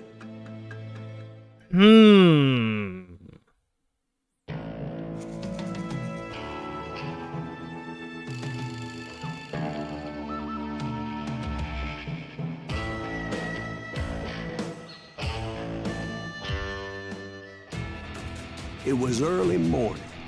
One of my friends was a local gunsmith, and he handed out firearms to anybody who'd take one. You see, the Daltons got it in their heads to rob 2 banks at the same time. 2 banks on the same damn street. Okay. As much as I hate to say it, let's see. I think we're gonna have to save the final 3 parts for the next part.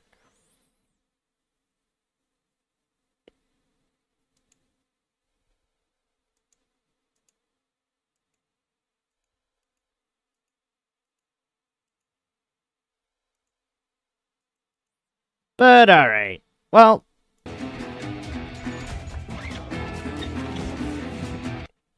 I know. What a buzzkill, Kaku. You could just end this game today. But nah. It's Wednesday. And honestly, I nearly skipped stream to nap, so that should already tell you how bad of a shape I'm in. But hey, 3 levels, not bad, not bad. Or at least I thought it was 3 levels.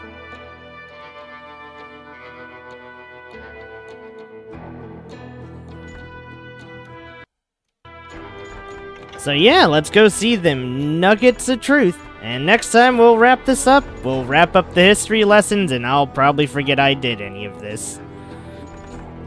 I'll have to be honest, this game is fun for speedrunning for a whole stream.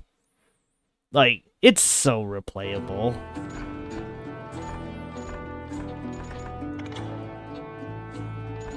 Now then, let's see. Old West revolvers. Nah, we're gonna look at Ray McCall last. Next to the cowboy hat, the object most often associated with the Wild West is the percussion cap revolver, invented by Samuel Colt in 1836. This revolver, along with the Winchester repeating rifle, was the preferred method for dealing death in the latter part of the 19th century. The first revolvers were front-loading models. Black gunpowder was inserted into the chamber. Into the chambers of the cylinder, and then covered with a lead bullet. Rammers were used to keep everything in place. All that was left was to place the percussion caps on the opposite end of the cylinder. Because of that, the early revolvers were known as cap locks, with the cap and the ball inserted separately. The Colt Patterson and its later incarnations were examples of that design philosophy. This includes the Walker, the Dragoon, the 1851 Navy, Bill Hitchcock used a pair, the Model 1860 Army, and others. The Remington 1858 was a unique design because it allowed for the replacement of empty cylinders for loaded ones in the midst of a fight. Later models used integrated cartridges as ammunition, eliminating the need to load each component separately. The Smith & Wesson Model 3 was such a design. One of its variants is known as the Schofield revolver, and so were Colt's more advanced products. Revolvers also evolved from single action, where the cylinder had to be rotated by manually cocking the gun, into so-called double action, where the trigger mechanism would also cock the gun and turn the cylinder with a single motion. Ah, so that's the difference. Because I've noticed with some revolvers, you have to, pull the handle back to keep spinning the gun around. While with later models, you just fire and the barrel just, spins.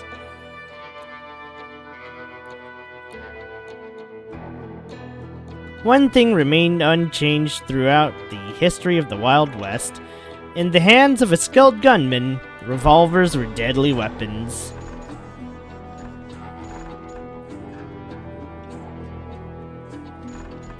Dime novels.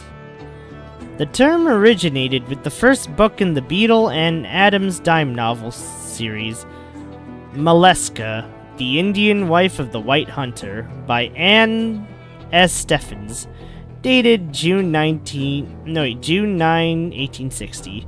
The series ran for 321 issues and established all the conventions of the genre, from the lurid wood block print covers to the melodramatic and sensational stories. They were popular among young working-class audience, mostly owing to the increased literacy rate of society in general at the time. They told all sorts of outlandish tales, usually in a Western setting. Their style was simple and accessible.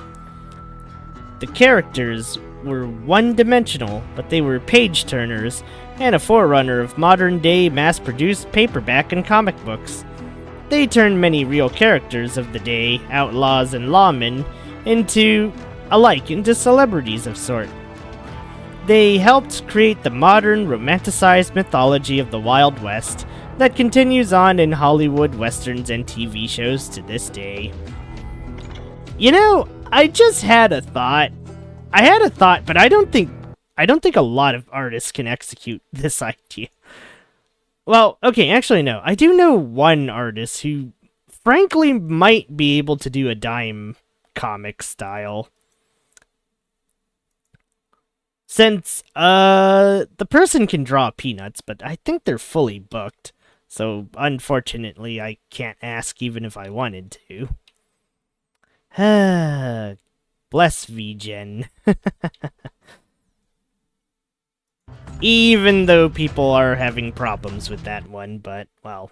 I had a thought about getting a picture of me in the Desperado costume in dime comic style.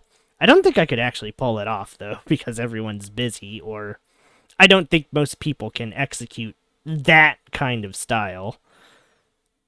But I'm also probably just searching in the wrong places, but it's like, what am I gonna do? Search for dime-style comic artists in frickin' Etsy? Tell them to draw my anime character with frickin' revos? As cool of an idea as that would be, of course.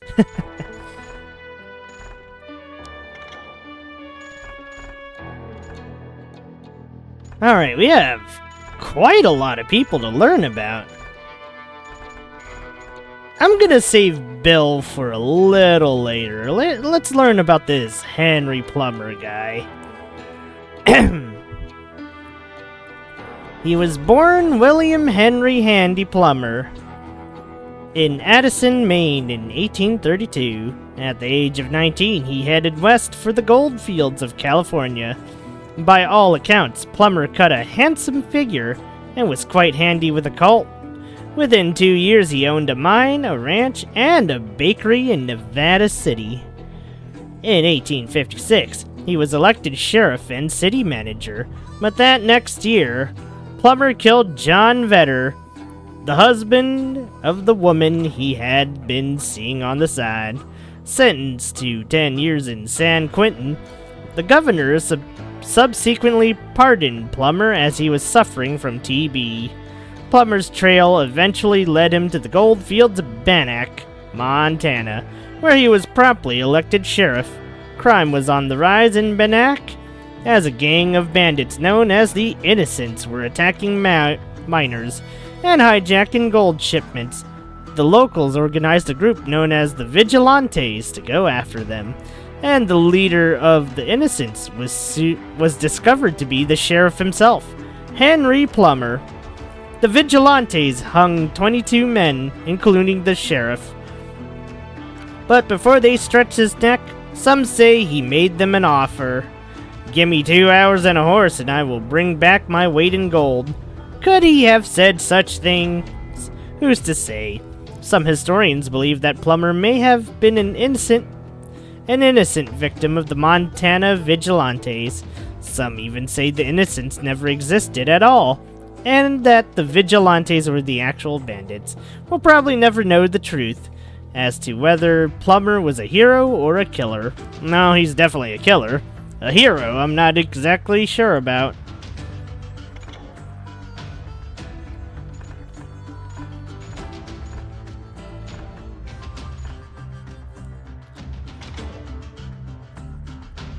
Hardin, born on May 26, 1853, was one of the West's most notorious killers. Next to Wild Bill Hitchcock, many consider him to be the fastest and most accurate gunslinger who ever lived, or at least the deadliest, as he is believed to have killed 41 men in various duels, shootouts, and other sundry incidents. One story has him shooting a man for snoring too loudly, but many believe that is simply a fanciful legend. Some considered him a cold-blooded killer, while others thought of him as a folk hero. He had a price on his head from the age of 15. but Hardin allegedly only killed in self-defense or to defend his freedom. Finally arrested by the Texas Rangers, Hardin spent many years in prison, where he frequented the prison library and taught himself the law.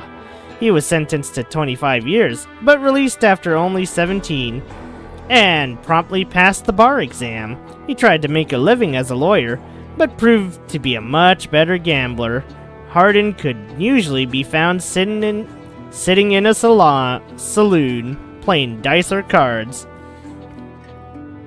It is an irony that one of the most deadly gunfighters who ever lived met his end the same way his idol Bill Hitchcock did. Both were shot in the back of the head while gambling. Hitchcock was murdered by Jack Bacall, and Hardin by John Selman on August 19th, 1895. Wow, what an inglorious end.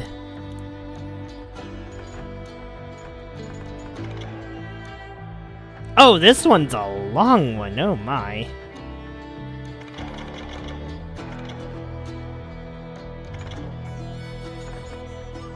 Alright, you know what, since we're here, let's read some other ones. Spotted elk, also known as Bigfoot, Sithanka, was a mini conju. No, wait, or is it mini conjo? If I say mini conjo, it sounds like I'm trying to speak Japanese, even though I'm not. I'll just go with mini conju, unless someone says otherwise.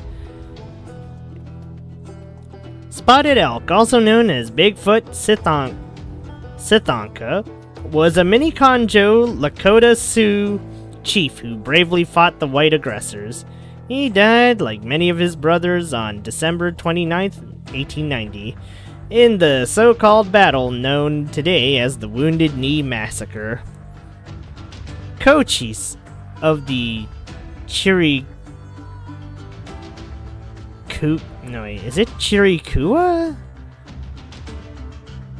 The Chiricahua Apaches, known among his people as Adatlichi, was a war chief who led a long campaign against the U.S. Army.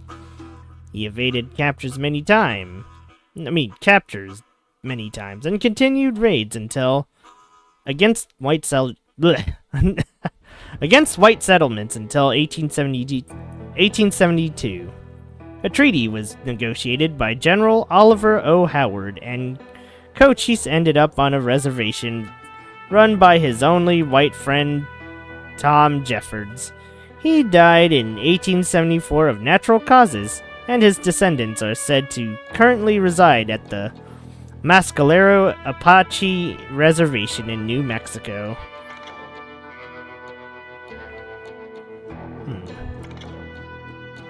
Okay, I want to know about Sitting Bull, but let's see if I can pronounce any of these other ones.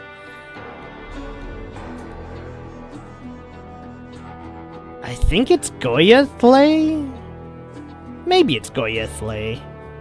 Let's just go with that. Goyathle was Cochise's successor in a way, known as better as Geronimo. Wait a second. Okay, that one I know, kind of.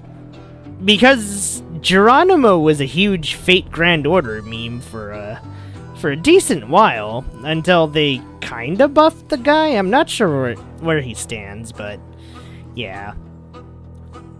Better known as Geronimo, he won numerous victories over long years of fighting. Mexican soldiers killed his mother, wife, and 3 children in 1858. He vowed revenge, and as a war chief, constantly raided Mexican provinces and their towns, and later American settlements across Arizona, New Mexico, and western Texas. He surrendered to the U.S. authorities in 1886 and became somewhat of a celebrity, even appearing in Wild West shows. But he was never able to return to the land of his birth. He died of pneumonia in 1909, and confessed to his nephew that he regretted his decision to surrender, saying, "I should have fought until I was the last man alive." yeah, of all the Native American legends, I A, didn't expect Fate Grand Order to actually use one, B, I didn't expect to learn about Geronimo this way, but I suppose things just have a strange twist.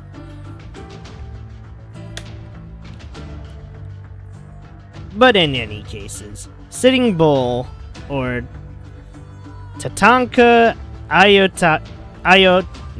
think it's Ayotake? Or is it Ayotake? No, it's probably Ayotake. I'm trying not to mix up the languages here. The victor of Little Bighorn and later a performer in Buffalo Bill's Wild West show was a Hunkpapa Lakota Sioux holy man who led his people against the encroachment of the white man. He was killed by 2 Indian policemen in the service of the United States government during an attempt to arrest him and prevent him from supporting the ghost dance movement. Those and many other Native Americans were forced to live in an impossible world. If you're interested, look up Victorio Peak Legend. What is that? Well... Oh, interesting. Wait. Revolves around a... Wait.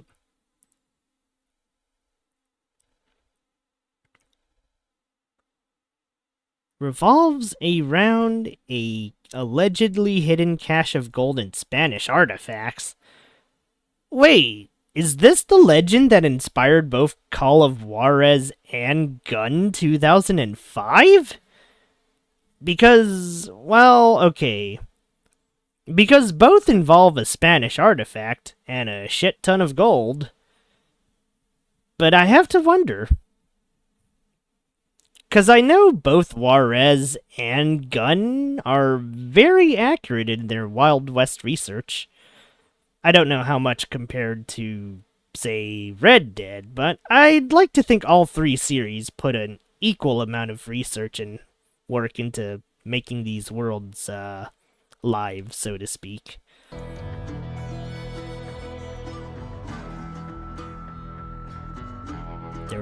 Anyways, those and many other Native Americans were forced to live in an impossible world. Their lands and way of life were stolen and replaced with a world they didn't understand or want any part of. They were murdered by bullets and blankets infected with smallpox. They died from disease and starvation and exposure as they were shunted onto reservations.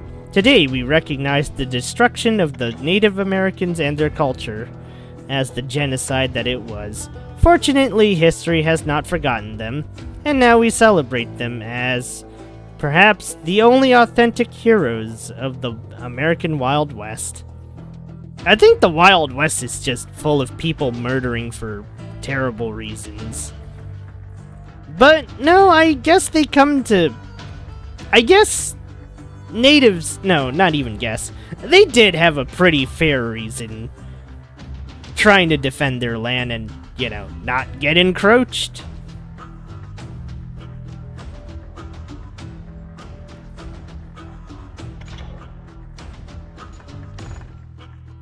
But I think this is out of my wheelbarrow to speak about, of course.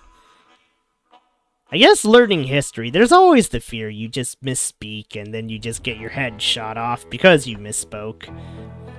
But I suppose it's either that or, well, not learning history and making things far, far worse, is what I would like to say, but again, history is a dark thing. And in Wild West history, it is especially very dark, so I'm sorry that the subjects are gloomy, but, well, we are here after all.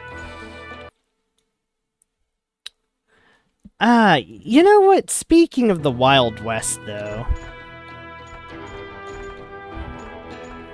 Yeah, it certainly is written by the victors, and yeah, it ain't pretty.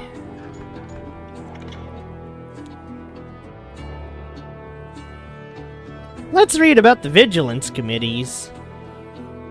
In the Wild West, where the law either didn't exist or was represented by corrupt authorities, groups of citizens called vigilante committees often took the laws into their own hands. These citizens acted as judge, jury, and executioner, often hanging the accused from the closest tree. Their guilt was often anything but assured. Some of these vigilantes became local folk heroes, and often gained considerable influence.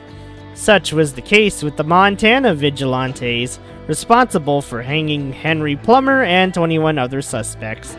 Ironically, they accused these men of belonging to a mysterious gang called the Innocents.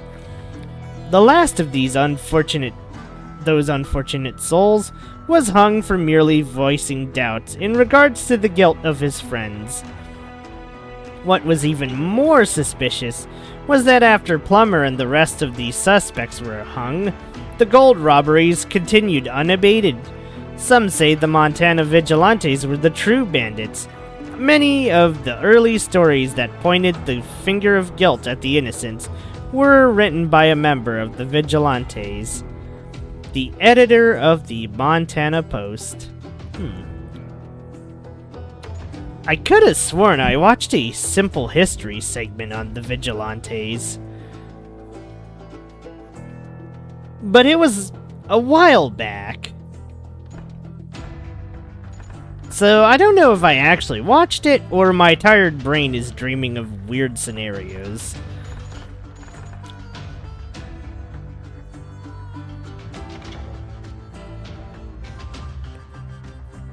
As it happens, history does not know any great Indian leaders bearing the name Grey Wolf. There was one chief with that name, but he was also an officer in the United States Army. George Crook made his name serving during the Civil War and the Indian Wars. He fought against the Paiute, the Sioux, the Apaches led by Geronimo. The latter, as a token of respect for Crook, nicknamed him Nantan Lupan, which means Grey Wolf. Crook was outraged at the imprisonment of the Chiricahua Indians who served the American Army faithfully, only to be incarcerated alongside Geronimo's rebels. Crook made numerous appeals to Washington, but, as was to be expected from the U.S. government at the time, they had no effect. Oh, that is a bummer.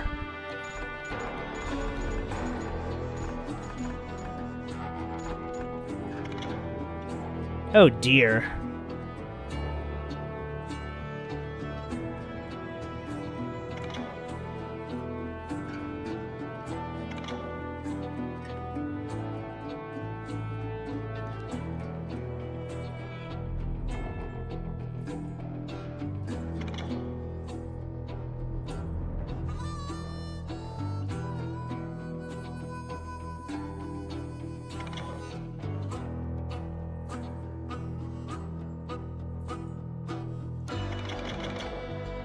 Well, this is dark, but, well, we're already here, so let's just keep going.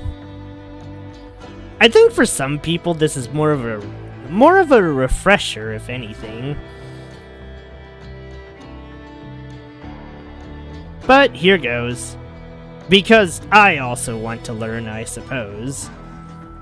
Native Americans are the indigenous people of North America. They are composed of numerous distinct Native American tribes, some of which survive to this day as cultural and political entities. According to the accepted theory, migration of humans from Eurasia to the Americas took place approximately 12,000 years ago via the Bering Land Bridge. Many of these tribes were decimated. Two series on YT I'd recommend. Wild West Chronicles and Into the Wild Frontier. Huh, interesting. Maybe I'll think about it while I, do my morning routines.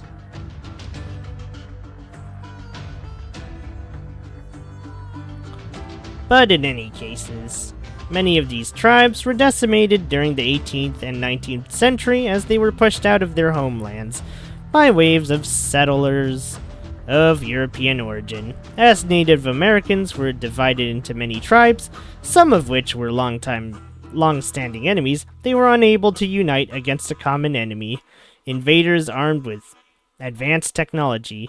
L. Frank Baum, the author of The Wizard of Oz, was among the champions of the complete genocide. Oh, wait. Yeah, no, this is basically genocide. Complete eradication of the remaining Native Americans. He wrote, "The whites by law of conquest." See, and this is the kind of thing that makes me kind of think twice about works preaching morals. Because the work itself might be good, but I don't know. You really can't separate the artist and the work sometimes. If it's severe enough.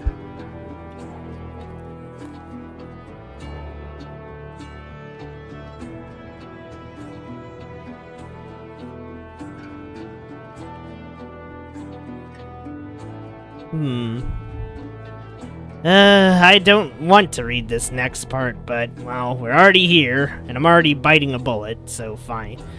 The whites by law of conquest or by justice of civilization or... Ugh.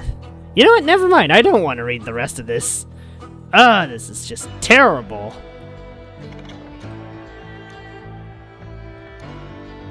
Mere days after the Wounded Knee Massacre, called a battle at the time, despite being nothing more than a bloodbath inflicted by American soldiers on unarmed men, women, and children, L. Frank Baum spoke once again, criticizing the government for not taking even more drastic measures.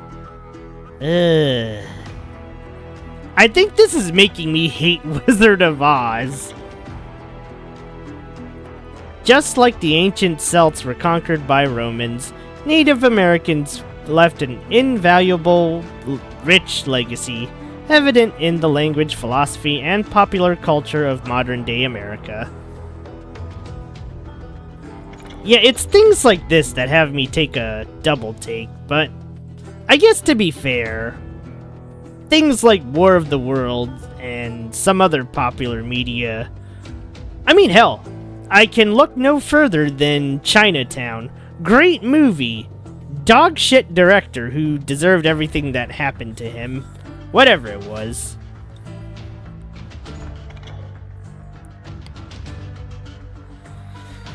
Whew.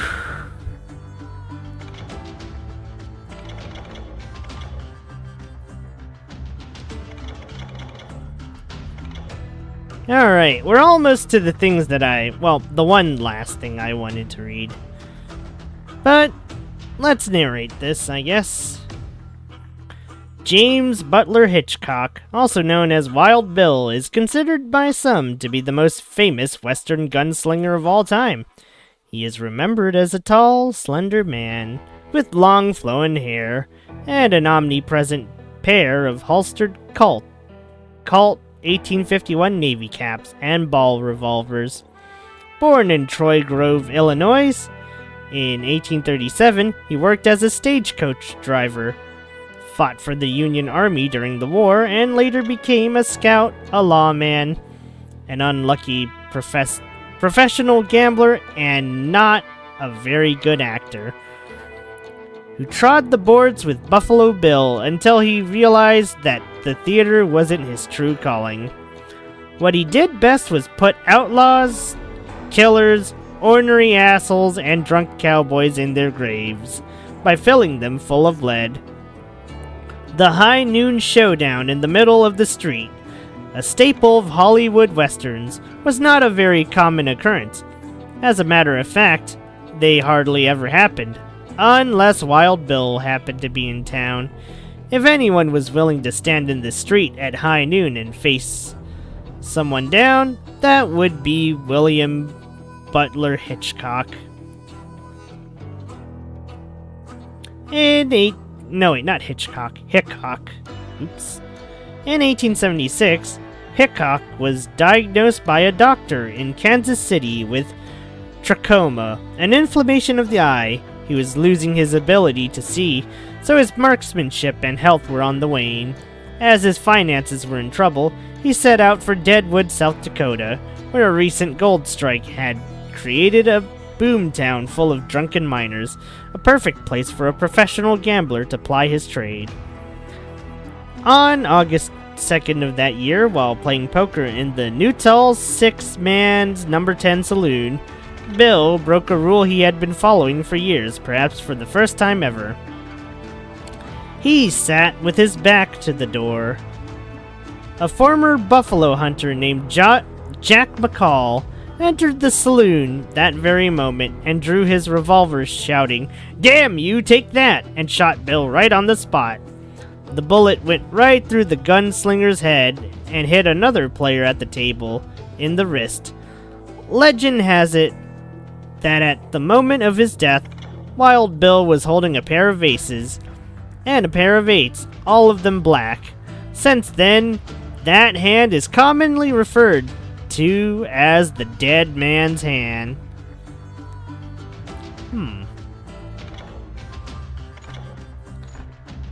Alright, well, one last thing. Let's read about, I can't believe I'm saying this, Ray McCall.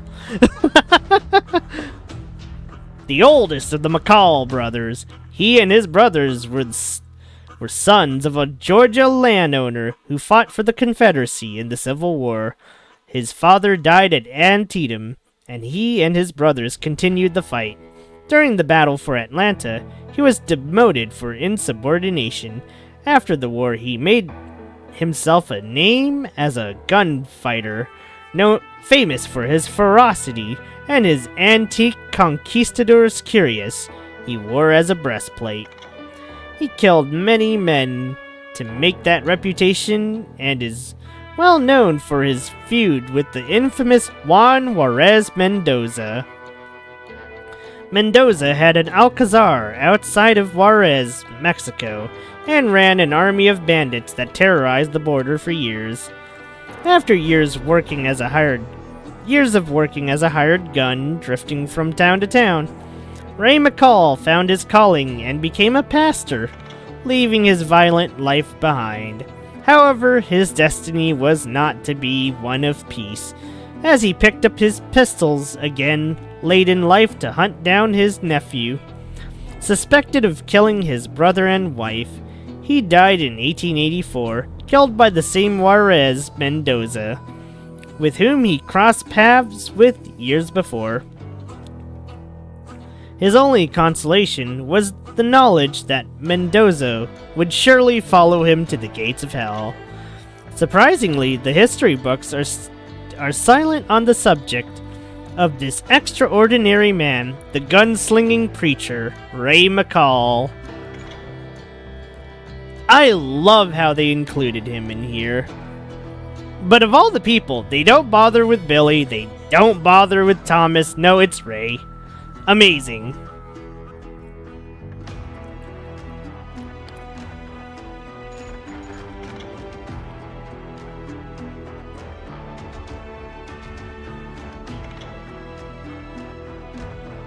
Ray's the man indeed. No. I mean, hey, I won't deny it. Ray McCall is the GOAT. Like, sure, he's a total douchebag in Bound in Blood.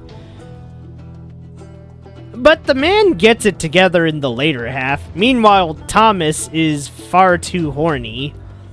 Ditches his brother, the younger one anyways, and it's like, bruh, screw this, I'm with Ray. Man, forget Cece, she doesn't know a good guy. Okay, to be fair, Cece hasn't played far enough where... Yeah, no, Ray is actually the good guy in Bound in Blood. And... well, he certainly went out with a bang in Call of Juarez Yeah, Call of Juarez 1. He, goes out with a bang.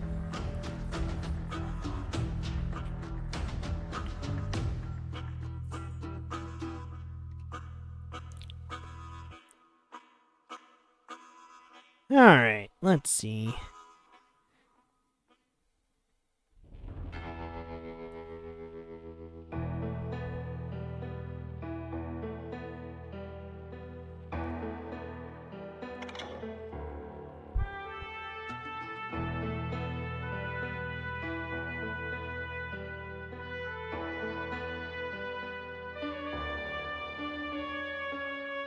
This bullheaded... What?!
You know, I'm kind of curious. Are there actually still saloons running around?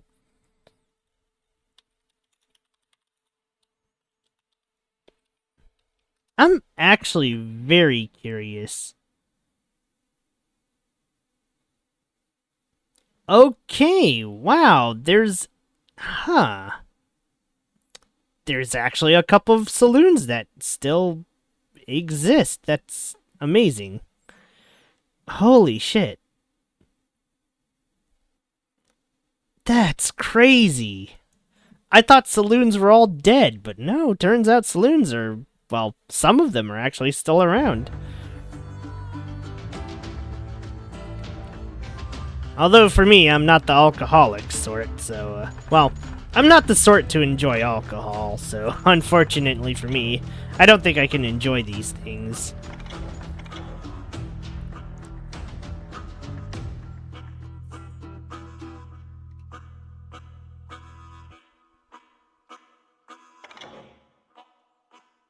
You can still get a good root beer. You know, you're right. I guess I could, even though I look like a frickin' pansy if I did.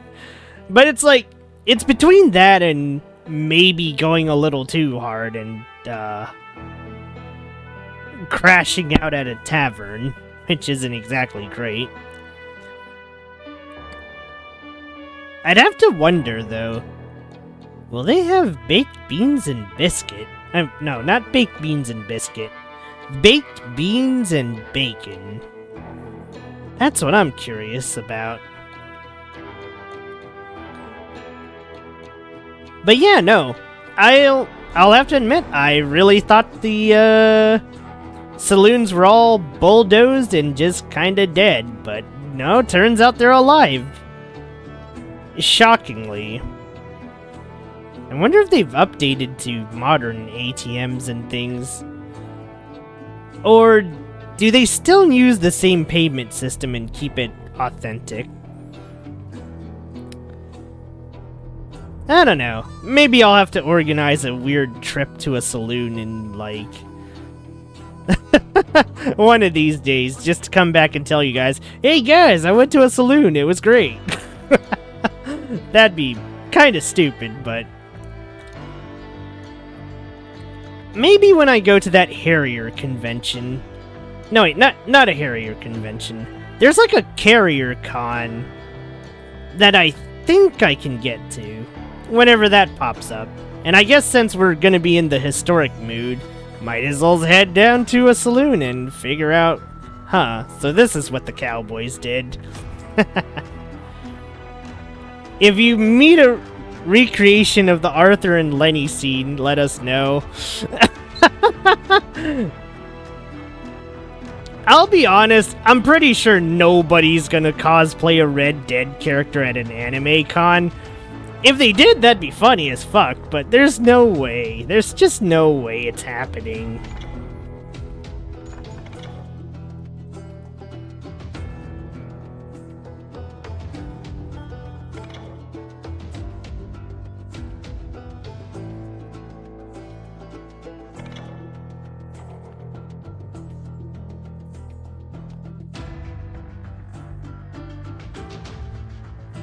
I'll have to say, it's a weirdly... maybe not so weird, but I think grocery stores have been the most sustainable business in history. If you really think about it, like, either a bakery or a grocery are like some of the oldest city institutions. But maybe I'm just thinking a little too hard on that one. A little too above my pea brain.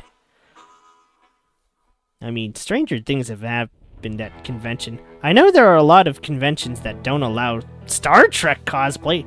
How the hell did Star Trek cosplay get banned? What the heck?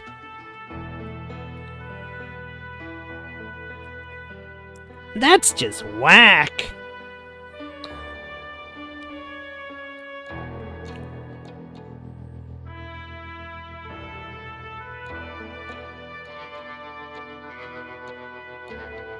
But, Alright, I think I've learned all I wanted from the history sections for today. I'm gonna be sad to say, but, have I ever been to Ren Fair? What the heck is Ren Fair? Oh, Renaissance Fair. Okay, I've never actually been to a Renaissance fair, or anything that historical, to be honest. Really ought to make the time to do some of these, just to have more out there things to talk about. But yeah, I don't know. I'm gonna be a little bummed out that the next session of Call of Juarez is gonna be our final one. 'Cause...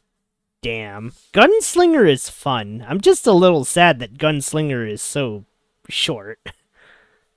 And once that's done, well, we'll probably head into Fallout New Vegas, so I guess the cowboy spirit isn't gonna completely die just yet.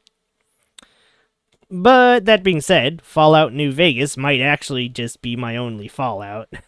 I don't know if I have it in me to play a super long WRPG? I mean, shit. Divinity Original Sin 2 drained the heck out of me. Although I kind of was on a binge at that time with, like, Divinity, KOTOR, and KOTOR 2. But maybe that was more, I just played too many good games and I'm not in the mood. But I guess the Wild West spirit won't really die just yet. We'll get it in New Vegas.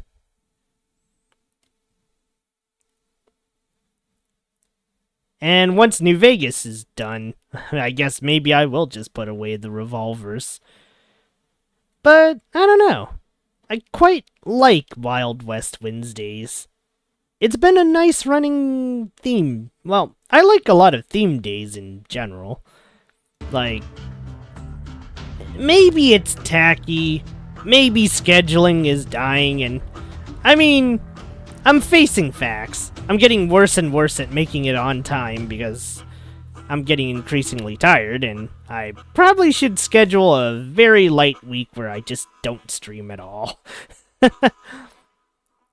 I'd like to say I deserve a break for having such a mostly consistent schedule for all intents and purposes.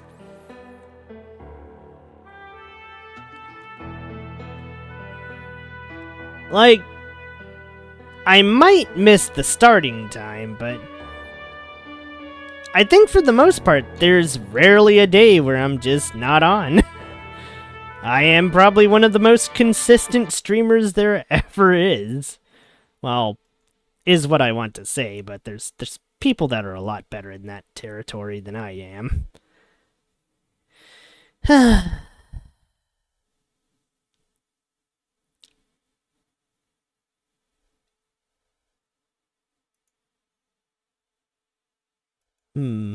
But yeah. I guess we'll have to see. I know that I have a big vacation coming up in August where I just won't be there for 4 days. And it's like, I've toyed with the idea of streaming on a cruise ship as like, no, I should keep vacation to vacation. Not, alright guys, I'm gonna stream at the end of the day or some junk. Alright, well, I think that's enough of me rattling off facts, babbling about gunslingers, thinking about going to saloons and other things. It's time to close it for the night. But, so yeah, in a non-Western thing for tomorrow, well, actually no, Thursdays tend to be the JRPG days, but I am getting a little tired of, or rather, not tired, but just not in the mood for Super Hollow Wars. So tomorrow we will find out what the hell our Tonelico plays like. And whether it lives up to the hype, or people are really just in it for the music, and honestly, I can't blame them. We'll see. Also, Night Rain tomorrow, because I'm feeling kinda lazy. Well, okay, I'm not feeling that lazy. I just want to hang out with Zareth and Tori. That's my excuse.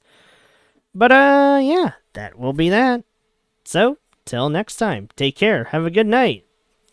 Drink some good whiskey, or, well, okay, maybe do that part. It's always fun traversing the Wild West on Wednesdays. Aw. But yeah. Take care, have a good night, and don't get too wasted. And don't spill the gunpowder all over the floor. Anyways, take care.